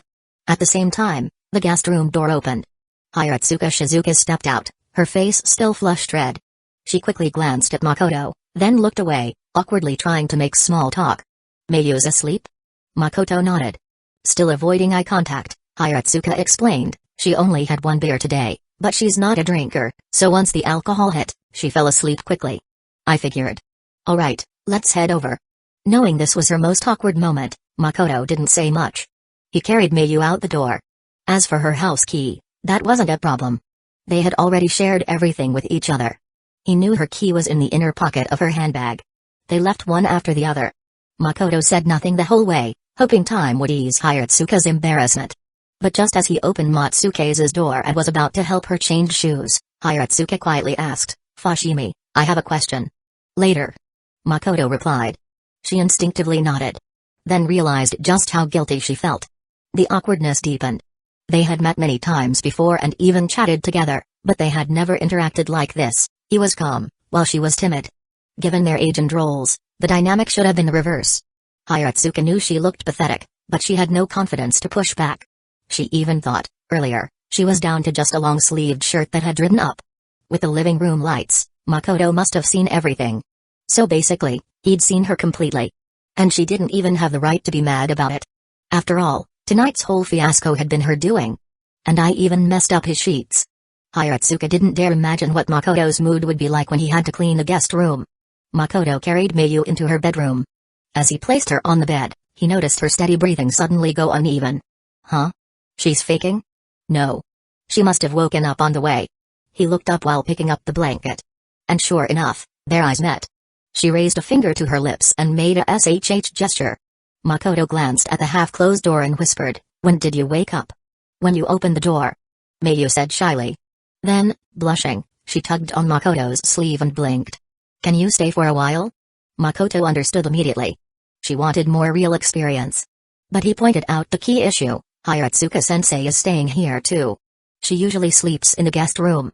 Mayu replied, her voice getting quieter and quieter. Clearly, even she felt embarrassed. She was basically negotiating with Makoto on how to safely devour him without risk. I got it. I'll go grab my shoes first. Makoto said and left the room. Mayu watched his back, her cheeks growing increasingly red, but the anticipation and excitement in her eyes were impossible to hide. She had waited so long in the bathroom, and in the end, had to hurriedly take care of things herself, which naturally left her unsatisfied. Now that she finally had the chance, how could she possibly let it slip by? Even though Hiratsuka Shizuka was also staying over tonight, which could be risky. But precisely because of that, Mayu had the same thought Akika once did, it's even more thrilling this way. Just as Makoto entered the living room, Hiratsuka Shizuka, sitting on the couch, quickly looked up, her gaze hesitant and conflicted. Let's talk about that another time. Makoto offered. Hiratsuka Shizuka blinked. Another time? I don't think you're in your clearest state of mind right now. Oh, that's true. Hiratsuka averted her gaze, her eyes beginning to flicker. Makoto feigned walking off. You should take a bath and get a good night's rest. As for that matter, we'll talk about it later. Alright. Hiratsuka agreed. She also realized her current state wasn't the best. Her mind was a mess. And her pants felt cold and clammy. She really did need a bath. Just as Makoto was about to disappear from her sight, she suddenly remembered something and couldn't help but ask, that thing you said earlier. What did you mean by it? Makoto paused. Just what it sounds like. Hiratsuka rolled her eyes. That's as good as saying nothing at all. But Makoto was already gone. Soon after, the sound of the front door closing echoed from that direction. Hiratsuka didn't bother checking. Given how awkward things had been tonight, she figured he'd have left early. So she gathered her thoughts and headed to the bathroom. And just as she stepped into the bedroom, Makoto returned with his shoes in hand. Hiratsuka would never have dreamed that Mayu had only pretended to be asleep. And she certainly couldn't have imagined that her best friend had been secretly plotting with someone to figure out how to avoid her. The bathtub was filled with hot water. Hiratsuka stripped off her clothes, and as she looked at her mature and flawless body in the mirror, she dazed out for a moment. He definitely saw everything. What did he think? And when I kissed him? What was going through his head? Hiratsuka could feel her heart beating faster. She knew this wasn't love or infatuation. Just a mix of nerves and shame, producing a strange excitement. Besides, she had technically been interrupted by Makoto earlier. In other words, she hadn't found release either. As she sank into the bath and felt the comforting heat wrap around her, she couldn't help but let out a soft sigh. Mayu's already asleep. The guest room's mine tonight. That means no one will come to disturb me. She bit her lip, a mature allure gradually rising in her gaze. And just as that feeling bloomed, the image of the boy who had stood by her bed and locked eyes with her surfaced in her mind again. In the next second, that familiar heat surged back into her head. Hiratsuka Shizuka was shocked and embarrassed. No way. I just thought about his face for a second, and I'm already this excited? Did someone put something in my drink tonight? Great. Now I won't be able to hold back again. Makoto left Mayu's place in the middle of the night. The next morning, after dropping Akika off at the school gate, he headed to the editing room. He estimated that 2 days would be enough to finish editing. But for the sake of a little memory, he decided to stretch it to 2.5 days. Yukino Shita-san wasn't around today. But the elegant lady had been thoughtful enough to arrange meals for him. From lunch to dinner, everything had been taken care of. Makoto also messaged his thanks via phone. He worked non-stop from morning until 5:30 p.m. only then taking a breather. As he walked home, he thought about which parts still needed dubbing, sipping a strong Red Bull to refresh himself. Because he was deep in thought, he didn't notice the familiar figures standing outside a bookstore he had just passed. Yumiko was among them. Wasn't that Fushimi-kun just now? A sharp-eyed girl asked as she spotted him passing by. Yumiko, who had been checking her new books, immediately looked up in the direction her friend was pointing. Her beautiful eyes lit up. The others noticed too and teased, "Yumiko, you're so obvious. Are you dating Fushimi-kun or something?" At the word dating, Yumiko immediately remembered what Makoto had said to her. Be good. Obey. If anything, she and Makoto weren't really dating. It was more like a master and... Stop. That's enough. Yumiko's cheeks flushed as she quickly shook off those strange thoughts. Let's go say hi to Makoto-kun, she said quickly, taking the lead and walking briskly. Her friends exchanged glances. One of them hesitated and asked, "Why didn't Yumiko answer my question?" Come on, just look at how bold she's being. There's no way they're actually dating. True, I must have read it wrong. Come on, let's catch up. I want to ask if Fushimi-kun is really Yumiko's photographer. Everyone quickly agreed. They were all teenage girls, full of admiration for beautiful things. Yumiko's photos from the other day were incredibly professional and gorgeous. They had asked her before, but she refused to tell them. One of the boys in class once casually mentioned that Yumiko had taken some photos at the park and that Makoto helped her. So many of them suspected that the mysterious photographer Yumiko treasured was likely Makoto. Makoto-kun. Makoto's thoughts were interrupted by Yumiko's voice. He turned and saw the beautiful blonde girl approaching with a beaming smile. 4 other girls followed, 2 of whom Makoto vaguely recognized from school. After the usual greetings, Yumiko eagerly asked, "Just finished working?" She knew Makoto had been busy editing lately. "Yeah. I'll need to head back again tomorrow, but I won't have to take time off since there's only a little left." Makoto noticed Yumiko's friends looking at him eagerly and asked curiously, "What's with those expressions?" Yumiko glanced back at her friends too. The girls exchanged looks, seemingly holding a silent discussion with their eyes. Finally, a short-haired girl hesitantly asked, "Fushimi-kun, have you seen the photos Yumiko posted online?" Yumiko's heart sank. "Oh no, they're trying to steal my exclusive photographer." "I have. They're really good. They totally capture Yumiko's charm," Makoto said with a smile. Everyone froze for a moment. The short-haired girl looked surprised. "Wait, the way you said that. It sounds like you didn't take them." "Of course I didn't," Makoto said, even more surprised. "Why would you think that? I'm just a high school student. How would I have that kind of skill?" The girls went silent, disappointment flashing in their eyes. Yumiko nearly laughed out loud. "Makoto-kun's acting isn't bad. If I hadn't been the one in those photos, I might have been fooled too." Relieved her secret was safe, she smiled again and folded her arms, lifting her chin smugly. "I told you all. Makoto-kun isn't my photographer. You didn't believe me." Her usual confident self returned in an instant. "Sorry, we shouldn't have doubted you." Her friends apologized awkwardly. Yumiko secretly shot Makoto a happy glance. "You're amazing." Since they hadn't been able to get any info out of Yumiko, and she now said she wanted to speak to Makoto alone, they wisely backed off. Makoto looked at her bright smile and couldn't help teasing, "You're that worried about me being found out?" Yumiko lifted her chin proudly like a spoiled girl. "Because you can only be my private photographer." Then her cheeks turned red as she lowered her voice. "And I'm your personal model." Makoto was caught off guard by the sudden change in her tone. "The most obedient kind?" Yumiko paused, blushing even more, then softly said, "The most obedient kind." Under the setting sun, the clouds above were dyed a soft orange, as if matching Yumiko's flushed cheeks. She stared boldly into Makoto's eyes, but the shyness in her gaze was obvious. That blush spread from her cheeks to her ears, finally tinting her fair neck with a warm glow. Makoto looked at her stunning face and immediately understood her thoughts. In front of others, she was the same confident girl as always. But in front of him, she became obedient and gentle. He raised a hand and gently brushed her soft golden hair, whispering, "Good girl, be obedient." Her eyelashes trembled like a butterfly's wings, her eyes quickly filled with a shy sheen, and her body instinctively leaned forward, that soft, fragrant figure pressing into Makoto's chest. "Will you take pictures of me today?" Her eyes seemed to burn with a certain fire. It was as if something had just been switched on. Chapter 133, 132, "Don't bother me, I'm thinking." Even though the temperature today wasn't particularly high, after Yumiko said that teasing, suggestive line, she couldn't control the heat rushing to her face anymore. Even without touching her cheeks, she could guess how flushed and hot they must be. So she took advantage of the moment by moving closer to Makoto, slightly hiding her face. "More than the photos, I'm curious about what's in your bag." Makoto's hand, which had been resting on her head, slid down to the ends of her silky hair, which he gently twirled between his fingers. The texture felt wonderful. "My bag?" Yumiko noticed his subtle action too, but didn't pay it much mind. Blushing deeply, she opened the bag. Only then did Makoto see clearly that it was full of books related to acting. "I bought 6 books. They should be enough for me to study for a while." Yumiko's lips curled up, as if asking, "Aren't I impressive?" Makoto didn't rush to praise her. Instead, he asked in confusion, "Why did you buy books on acting?" "Because you once said I look great on camera." Yumiko slightly turned her body, making it easier for him to play with her hair. The shyness on her face gradually shifted into a confident smile.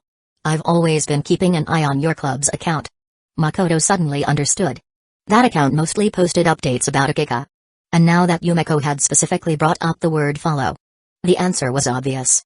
What Yumiko truly cared about wasn't the account, nor the club, but Akika's growing popularity. "You're jealous of her?" Makoto asked directly. Yumiko smiled with perfect composure. "Jealous might not be the right word. Since you said I look great on camera, then with my looks, I definitely wouldn't lose to Akika when it comes to appearing in front of the lens. In terms of appearance, you're both top tier, but..." Makoto shifted his tone. "Filming a short movie and taking pictures of you are 2 entirely different things. The former requires acting skill. Besides, I remember you've been asking me questions online about photography recently. So why the sudden interest in acting?"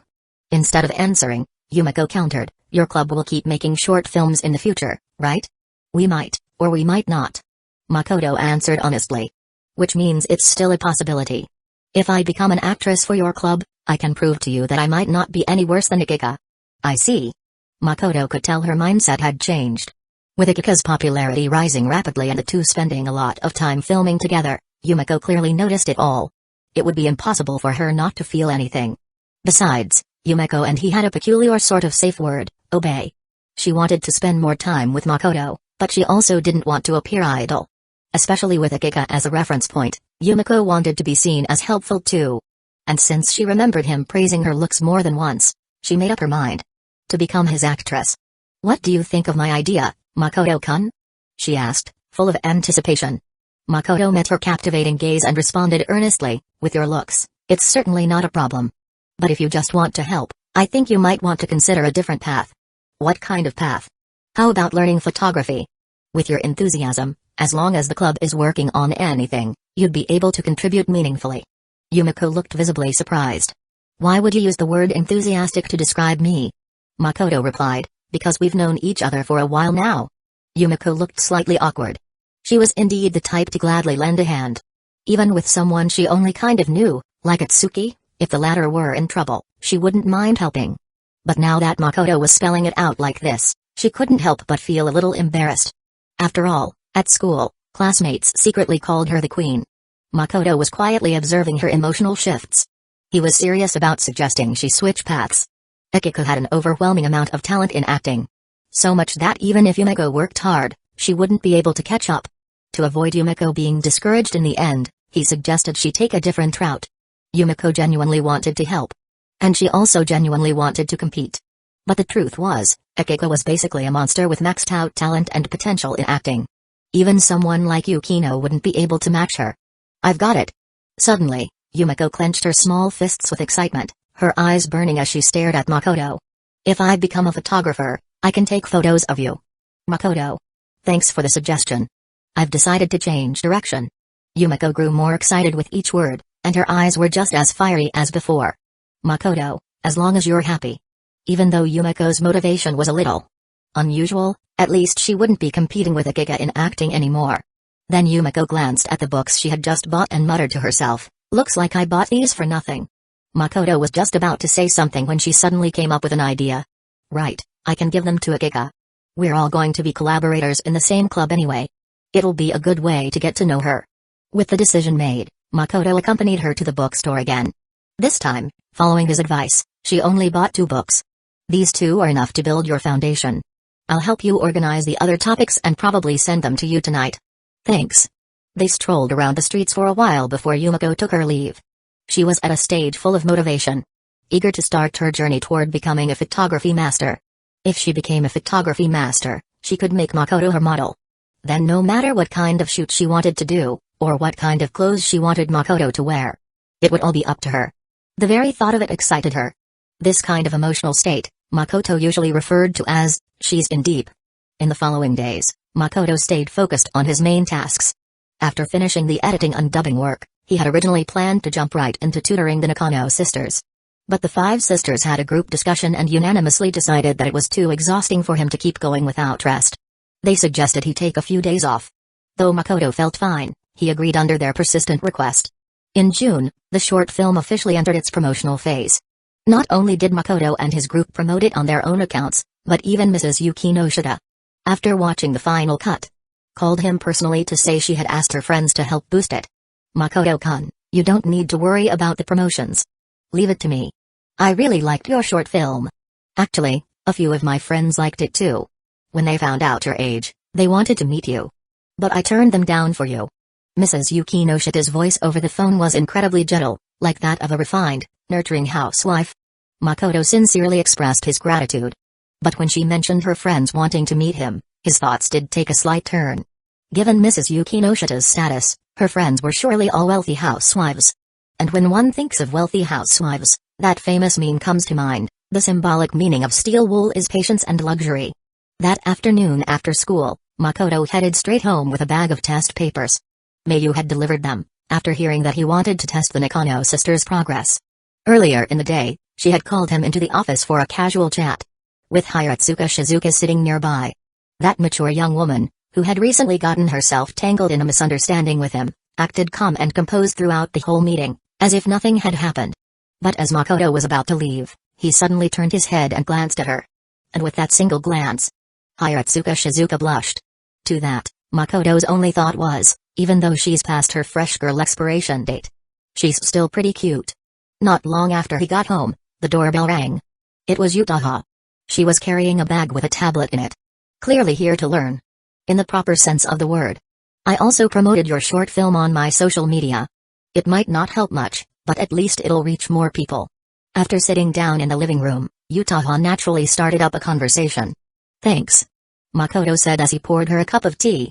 So, senpai, you noticed I'm free these few days and came over to discuss your new novel? Yutaha smiled. Not to discuss. This time, I'm here to learn. She sat with perfect posture. Her signature black stockings hugged her long legs tightly, and as she stood up to take the teacup, the combination of those stockings and her legs created an irresistible absolute territory. She parted her lips and gently blew on the tea. The longing in her eyes was impossible to miss. After our last discussion, I was in a great state for the entire night. Makoto nodded. She had felt great that night because he had basically given her a creative buff. Considering how seriously they had discussed her writing, It made sense. She believed brainstorming together worked better than being alone. Do we start now? Makoto asked. I'd like to borrow your computer first, if that's okay. Sure. They headed to his room together. Yutaha also opened her tablet and pulled up her draft. Makoto hadn't been paying much attention, but when his computer finished booting, he glanced at her screen. Just in time to see her close a document. Even in that brief glimpse, his sharp eyes caught what was on it. That page seemed to be the male protagonist's character sheet. He saw the keyword Makoto. Yutaha was about to use his computer, but when she noticed he hadn't moved for a while and was still holding the mouse, she couldn't help but ask, "Are you spacing out?" Makoto replied, "Don't talk. I'm thinking." Then, under Yutaha's shocked gaze, he pointed to her tablet and said, "Senpai, can I take a look at the character sheet for the male lead in your novel?" Yutaha's expression shifted slightly. "So I wasn't imagining things." Makoto understood right away from her reaction. "I'm the male lead in her novel?" Which raised a very important question. "Do I have any indecent scenes? Because if I do, that's going to be weird." Chapter 134, 133, My whole plan is ruined. There are still a lot of things in this draft that need work. If you're really interested, I'll tidy it up and send it to you later. Faced with Makoto's question, Yutaha gave a perfectly appropriate answer. She calmly opened another file. This one full of notes from their previous discussions.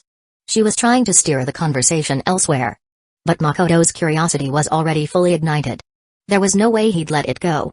"If you really wait until later, I bet the version you send me will be totally different." Yutaha maintained her composed expression. "Why would you think that? Haven't we already discussed a lot about my novel?" "Makoto, we have talked a lot. So where's my royalty fee?" "Yutaha." She knew there was no escape now. She purposely turned her head and shifted her posture to avoid his gaze, trying to ease the awkwardness. "There's really nothing that interesting in there." Then, she reopened the file he had glimpsed earlier. Makoto got a proper look this time. The protagonist's full name was different, but they were still called Makoto. And the setup wasn't a high schooler either, but an office worker with a dream to direct his own film. Along the way, he meets various beautiful girls but ends up getting caught in a murder case during production. Although Makoto had already heard Yutaha was writing a suspense story, actually seeing it with his own eyes made the experience rather surreal. Especially the parts where the protagonist wants to make a film, and is surrounded by beautiful girls. "Are you done reading?" Yutaha asked, still avoiding eye contact, though her voice remained calm. "Yeah." Makoto replied. Yutaha finally looked over. "It's just a character profile for the male lead. It's really nothing worth seeing, right?" Makoto asked. "Then I want to see the female lead's profile." Yutaha's wrist, which was holding the tablet, trembled slightly. Under the table, her long legs clad in black stockings pressed closer together, causing the tights to tighten further around her thighs. Her figure had always been alluring, and now with her posture subtly shifting due to nervousness, her curves were accentuated even more. Makoto happened to be standing on her left side. He already had some idea why she had suddenly gone silent. As he stared at Yutaha's profile, not only did he notice the change in her eyes, but he also picked up on the subtle movements of her legs beneath the table. The scene before him reminded Makoto of a popular phrase online, "drumstick syndrome triggered." If not for the skirt covering it, he could have admired the full curves of her thighs. At this moment, Yutaha's silence reflected a complex state of mind. It wasn't that she didn't want to show Makoto the character profiles. But in her original plan, she intended to wait until her new book was officially released. Then, while Makoto still hadn't read the story in full, she would present him with the profiles of the male and female leads. That way, she could enjoy watching his amusing reaction. Yes, that had always been part of her plan. But somehow, he had picked up on the clues and discovered it early. Now, before she was mentally prepared, letting Makoto see the characters she had created, especially the male and female leads, felt more than a little awkward. After all, the male lead was clearly based on him, and the female lead was herself. As she pondered how to respond in a way that wouldn't seem rude or too awkward, a sudden spark flashed through her mind. She had already decided to win him over. She had also considered an early launch strategy. Since they were alone, and he seemed genuinely interested in the story setup. Didn't that mean? Yutaha's lips curled into a smile. "Thank you for the reminder, Fushimi. I'll say it again. There's really nothing that exciting to see." She finally met Makoto's gaze. Her smile wasn't the calm one from earlier, but rather a more relaxed, cheerful expression. Then, without waiting for him to reply, she said with seemingly sincere intent, "I almost forgot the real reason I came here today. Trying a new approach." Makoto kept a neutral expression and played along. "Weren't you here to use my computer?" That's just a minor thing. She shook her head and looked him straight in the eye. What really matters is that I need to discuss the plot involving the male and female leads with you. The plot? Yes. I'm currently stuck on that part. Maybe it's because I haven't read enough related works, but I can't fully visualize the scene in my head. As she spoke, she slowly stood up, her tall, voluptuous figure now in full view of Makoto. You've helped me so many times before. You'll help me again, right? She asked. Makoto replied, how do you want me to help? When she heard he wasn't rejecting her, Utaha's smile deepened. I need you to act out the scene where the male and female leads meet. She paused, then winked. Whether flirtatiously or playfully, it was unclear. More specifically, I want to act out the moment their feelings finally explode. So even her early move sounds elegant and literary. Makoto pretended to think. Any more details? Just that much doesn't tell me how I'm supposed to help. He's hooked. Utaha suppressed her delight and smiled. Step back a little. Makoto did as she said. Utaha took dainty steps forward, her slender waist swaying as she walked until she stood before him. She raised her pale hand and placed it gently on his chest. Her beautiful face tilted upward, and her red lips parted slightly. In my vision, this is the final meeting between the two leads. That's why this emotional explosion is the most intense scene of the whole story. Her lovely voice reached his ears as she rose slightly on tiptoe. As the distance between them closed, a light blush colored her cheeks. I see. Then I'll get into character. Makoto, seemingly oblivious to her intent, drew upon what he had learned from his time loop experiences. After a few seconds of emotional prep, his gaze shifted from calm to one filled with passionate affection. In the instant their eyes met again, Utaha was stunned. He can act? But then she realized, if he could direct Akika, of course he could act. Utaha steadied her thoughts and maintained eye contact. Her hands, which had been resting on his chest, naturally slipped behind his back and wrapped around his waist. In that moment, Makoto's warmth and presence enveloped her. It was a new, thrilling feeling for her. She even recalled the time she'd made a mess of the guest room sheets in her sleep. Fushimi, you should be holding my waist right now. Her face burned, but her words were unexpectedly bold. Do you mean just hold you, or is there something else I should do? Makoto asked as if genuinely curious. Utaha smiled. Either is fine. If you have a better idea, it might actually help me. Huh? Before she could finish, she felt his arms tighten around her waist. That should have been fine. It was her suggestion, after all. But the problem was, Makoto went off script. As soon as he pulled her in, he lowered his head. Their foreheads touched, and their eyes were filled only with each other. Their warm breaths mingled. If either one of them leaned in slightly more, they would kiss. Is this okay? Makoto asked. This wasn't a matter of okay anymore. Utaha's breathing was erratic, and her heart pounded furiously. She hadn't expected this. She thought Makoto would just cooperate gently. Maybe just hold her a bit tighter. But this couldn't be described as just a tighter hug. Her soft, fragrant body was now completely enveloped in his arms. With their breaths and body heat so intertwined, Utaha realized her excitement was peaking. It's fine. Just a little too close, she said, feigning composure.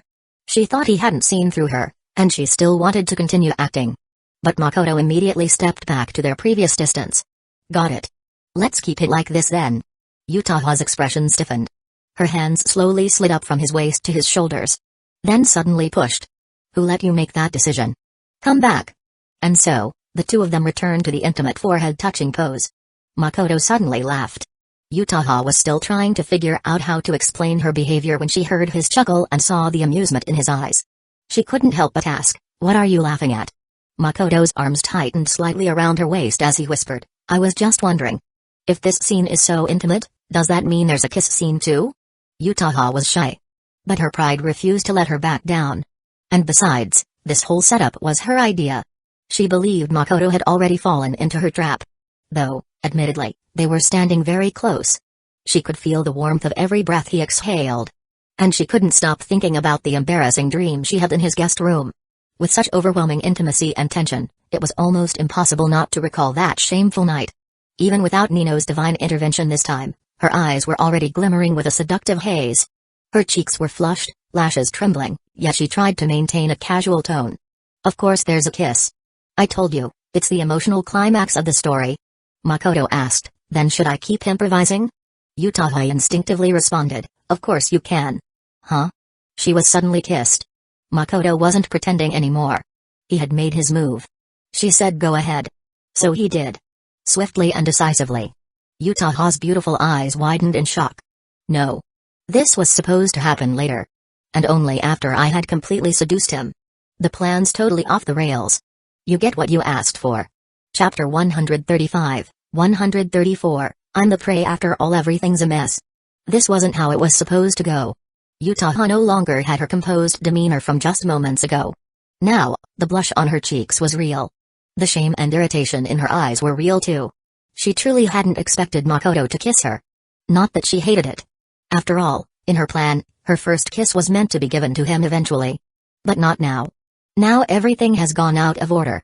She hadn't even conquered him yet, and she'd already lost the upper hand. In Utaha's script, she was supposed to be the leading lady who held all the cards. From there, she'd naturally probe into who her rivals were. But now, she realized she was playing the role of the throwaway love interest. She had watched countless romantic dramas and imagined countless times how her book's leads would kiss. But now that she was the one being kissed, she realized. She could imagine the scene, but not the feeling of a first kiss. Her mind truly went blank. Like dizziness. Or like her emotional defenses had shattered and now her brain was overwhelmed. Her hands clutched his shoulders tightly at first, but then quietly loosened. Clearly not resisting at all. Just when the dizziness of her first kiss was starting to take over her entire being. Makoto suddenly let go. Utaha's gaze was nearly trailing wisps as she stared, and yet she still absurdly found herself thinking. He actually stopped? Then Makoto's voice followed smoothly, Senpai, what should I do next? Next. Utaha finally snapped back to reality and quickly pulled herself out of his embrace. She took several steps back until her back pressed against the desk, then she stared at Makoto's face again. And he just asked, what's wrong? That one question almost sent Utaha into overheat mode. She wasn't stupid. Things had progressed this far. Of course she realized now. He had definitely seen through her intentions. But Makoto didn't call her out. Instead, he simply asked, what's wrong? To Utaha's ears, the implication behind those words was painfully clear. And loaded with teasing. You did it on purpose. She hissed through gritted teeth. Not only was her temperature soaring, she was mortified. Why would you say that, senpai? Makoto continued. You kissed me out of nowhere. Don't tell me that wasn't intentional. But the thing is, senpai. You said I could improvise. She couldn't refute that. Not only had she said it, she'd said it twice. But if she didn't push back, she'd be stuck not just embarrassed, but humiliated by her own trap. Worse yet, she had lost the initiative. She couldn't dig for information now. If she wanted her early strike strategy to succeed, she needed to first identify her competitors. And to do that, she'd either have to meet those girls head-on, or subtly pry it out of Makoto. And clearly, the second method was more practical. But now, everything had exploded. Forget initiative. She could barely keep her thoughts straight. Utaha took several deep breaths before she finally calmed down, muttering to herself, I underestimated him. That's not quite right. Makoto said. Utaha didn't reply, just looked at him with her beautiful crimson eyes. You needed to simulate a scene between the male and female lead so you could grasp more subtle details and feelings you weren't aware of before. Utaha could already guess where he was going. That's enough. You don't need to finish that sentence. He was obviously going to talk about what it feels like to kiss when emotions erupt. And she had experienced it. She'd gotten all the details. But it wasn't the outcome she wanted. Given the situation, Utaha forced herself to stay calm and decided to seize the opportunity to gather intel. By the way, now that your filming is done, where's that Geika girl who always likes to cling to you? Didn't she come looking for you today? Makoto replied with admiration, I'm impressed, senpai. You bounced back so fast, and you're already interrogating me. That's amazing. Wait. Just how well does he know me? She kept her expression steady. I don't really know what you mean, but you're probably reading too much into it. Am I, really? I was actually about to talk to you about Geika. Why so quiet, senpai? Or is it that the person you really want to know about isn't Geika, but Yuki Noshida? I wasn't thinking that at all. She stubbornly denied. Really not? Makoto put on a surprised face. I was not. You're kind of cute, senpai. Out of nowhere, she was called cute. But Utaha wasn't pleased. She'd finally come to understand that Makoto's level was probably way above hers. She couldn't win. The best way to handle this situation was to change the topic, giving herself enough time to reset emotionally. She returned to the desk and picked up her tablet. I think it's time we actually get back to the main topic. Sure. Surprisingly, Makoto agreed right away and even walked over to her side. Then he said calmly, "The momentum from our short film's promo is still strong. I'm guessing we'll gain another wave of followers on social media. I'll keep managing the account to ensure we don't lose too many fans. That way, when your new book comes out, more people will know about it." Utaha lifted her head in shock. Her emotions were written all over her face. Makoto continued as if he hadn't noticed. "There's a saying in Chinese, good wine fears the deep alley. It means that no matter how good your book is, without the right promotion, it might still get buried." "Hold on." Utaha couldn't help interrupting him. "Did you just come up with all this now?" "Not exactly. It's not your first time visiting, and I could tell you're really invested in your new book. Maybe even anxious about it not being out yet," Makoto said with a shake of his head. "So? You've thought that far ahead already? You have to plan ahead. I happen to have the right platform, so you can focus purely on writing." As he spoke, he noticed that Utaha had gone completely silent. He looked down and saw her beautiful face gazing up at him with a soft smile. "What? Is there something on my face? Is that why you're not complimenting me? You're killing the vibe here," he joked. Utaha's eyes sparkled, her smile unhidden. "You've already considered the future and come up with a plan for me. Should I take that to mean you've had feelings for me for a while now? Makoto, senpai, I'm starting to think you're not just a little cute. You're also a bit delusional." Her smile didn't change as she calmly suppressed her rising emotions. "No wonder you improvised earlier. You've clearly been planning this. You did say I could make a move." "So I did," Makoto replied with a hint of reason. "Where else are you planning to move?" Utaha resisted the urge to glare at him. She'd finally realized. This guy not only had the upper hand, but also understood her far too well. He could hit her weakest points and throw her off balance instantly. Which meant he completely controlled the rhythm of their conversation. Utaha hated that. She still wanted to be the leading lady. Not some forgettable side character. "I've memorized the feeling from earlier. I can make sure to capture all the details during my writing process." As she spoke, she stood up, her long hair swaying slightly with the motion, adding an irresistible charm to her presence. "So?" Makoto played along. Her smile carried a different undertone now. "What if I said I needed to reinforce that feeling? What would you do?" Makoto answered simply, "Easy." "Easy?" Utaha crossed her arms, which only made her already full chest more noticeable. She was about to continue when she saw Makoto spread his arms wide and suddenly pull her into his embrace. While enjoying the softness in his arms, he met her surprised gaze and asked, "Want me to keep improvising?" "Improvising? Wait, that's not the point right now. The point is, why is he making a move again?" The emotional balance Utaha had just regained started to wobble again. She had wanted to regain control and continue her plan. But before she could even play her next card, Makoto had already flipped the whole table. Wrapped in that unfamiliar but warm embrace, her breathing quickened. "Wait. At least let me finish what I was going to say first." But Makoto interrupted her, "You're the one who started it." Utaha froze. Makoto leaned in closer, his warm breath brushing against her delicate ear. He watched as her ears turned a lovely pink, and her pale neck gradually flushed red. Adorable. He couldn't help but chuckle. Utaha was already flustered from his breath. Especially the heat teasing the inside of her ear, making her body tense up involuntarily. Even her full thighs beneath her skirt trembled slightly. Now, hearing his chuckle, she felt as though she had fallen into his trap. And was sinking deeper and deeper, soon to hit the very center. When Makoto's hand cupped her cheek, the warmth of his palm was clear and comforting. Though the touch was gentle, it was enough to dissolve the last of her defenses. Then, he repeated what he had said earlier. "You're the one who started it. And now you're telling me to stop? Do you think that's fair?" He held her blushing face in his hands and stared into her eyes. That was the moment Utaha realized. The so-called hunter she thought she was actually the prey falling into his snare. Without a doubt. She had been caught. Today's skirmish, Utaha, defeated. Chapter 136, 135, she wants another buff. If Utaha's first plan had been countered, leaving her frustrated and helpless, then the second time around, she was definitely acting with some intention. Even though she knew her plan had been exposed, her stubborn pride wouldn't let her back down. It was like losing several rounds in a game but still choosing to play one more. Makoto saw through her during their little tug of war. And said, "You're the one who started it." Under normal circumstances, those words meant nothing. But right now, they struck her hard. It wasn't the excitement of a secret date. It was that her conflicted heart had been swayed by that stimulation. And chosen to give in. After all, she hadn't been satisfied with that first kiss. She hadn't even had time to savor it before a certain someone hit pause and left her a mess inside. when she said she wanted to reinforce that feeling? Was she trying to relive her first kiss? Or was she teasing Makoto on purpose? No one knew for sure. What was clear, though, was that Makoto had her in his arms again, and she was completely immersed in their second kiss. Yutaha had always been an attractive girl. Even without deliberate dressing up, just wearing a school uniform was enough to give her an irresistible allure. The well-tailored uniform clung to her figure, her mature curves far beyond that of a typical schoolgirl. More like a fully grown woman. And those black stocking-wrapped legs.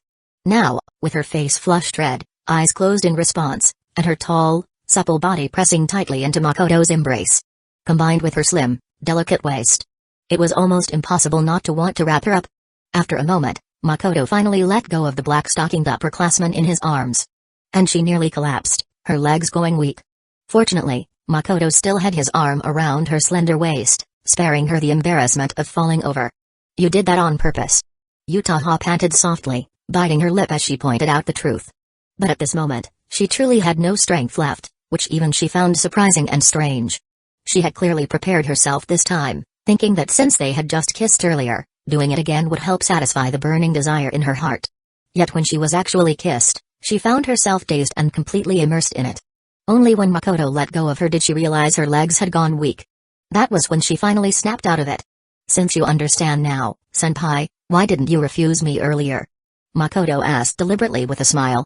Yutaha averted her eyes, her cheeks flushed red. That question was hard to answer. If she told the truth, she'd feel embarrassed. If she lied, she was sure Makoto, who knew her well, would instantly see through it. So she chose not to answer. As long as she stayed silent and pretended not to hear it, she wouldn't be forced into a more passive position. Makoto didn't press the topic.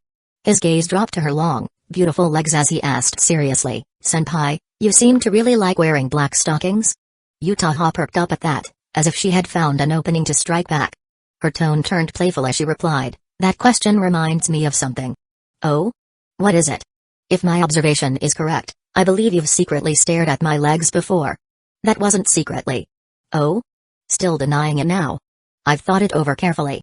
Whether it's Akika, Yuki no Shida, or Yumiko, they all seem to have very beautiful legs." Regaining her composure, Yutaha elegantly tilted her head back, a hint of queenly pride in her expression. "Fushimi, you really like girls' legs, don't you?" "I won't deny that," Makoto admitted. Yutaha exerted a little strength and stepped out of his arms, leisurely returning to sit in her chair. This time, instead of sitting properly with her legs together, she crossed them and lifted her chin slightly with a composed expression. The posture only made her look more regal. Makoto watched her movements and teased, "Your current aura reminds me of something I read online." "What is it? Can you step on me with your feet?" Yutaha froze for a moment, then quickly put on a charming smile. "So you like that kind of play? If you really need it, I might just agree." As she spoke, she deliberately kicked off her slippers and raised her black stocking feet. Only then did Makoto notice that she wasn't just wearing black stockings. She had socks underneath them as well. Thinking about it, that made sense. Wearing a pair of thin socks underneath could improve breathability and absorb sweat better, something female classmates at school had discussed before. While Makoto was lost in thought, Yutaha noticed his attention was clearly on her legs and couldn't help but comment, "You're not even pretending anymore?" "Sorry, I got distracted for a moment," Makoto replied. Yutaha didn't buy it. Distracted while staring at her gorgeous legs in black stockings? What was he even pretending to think about? She didn't say this out loud though, because she already understood. She wasn't on the same level as Makoto, especially not when it came to verbal sparring. "By the way, you haven't answered my earlier question. Why hasn't Akika been clinging to you lately?" She changed the subject. Makoto replied, "She's been quite busy lately. If you really want to see her, you'll probably have to wait a while." As soon as he finished speaking, his phone, casually placed on the bed, suddenly rang. They both looked over. The caller ID on the screen showed Akika. Yutaha's lips curved upward. "She's busy, huh?" The atmosphere grew awkward. Makoto hadn't expected the timing of Akika's call to be so precise. He said, "I wasn't lying. She has been busy polishing her acting skills. After all, she was currently auditioning for a horror film."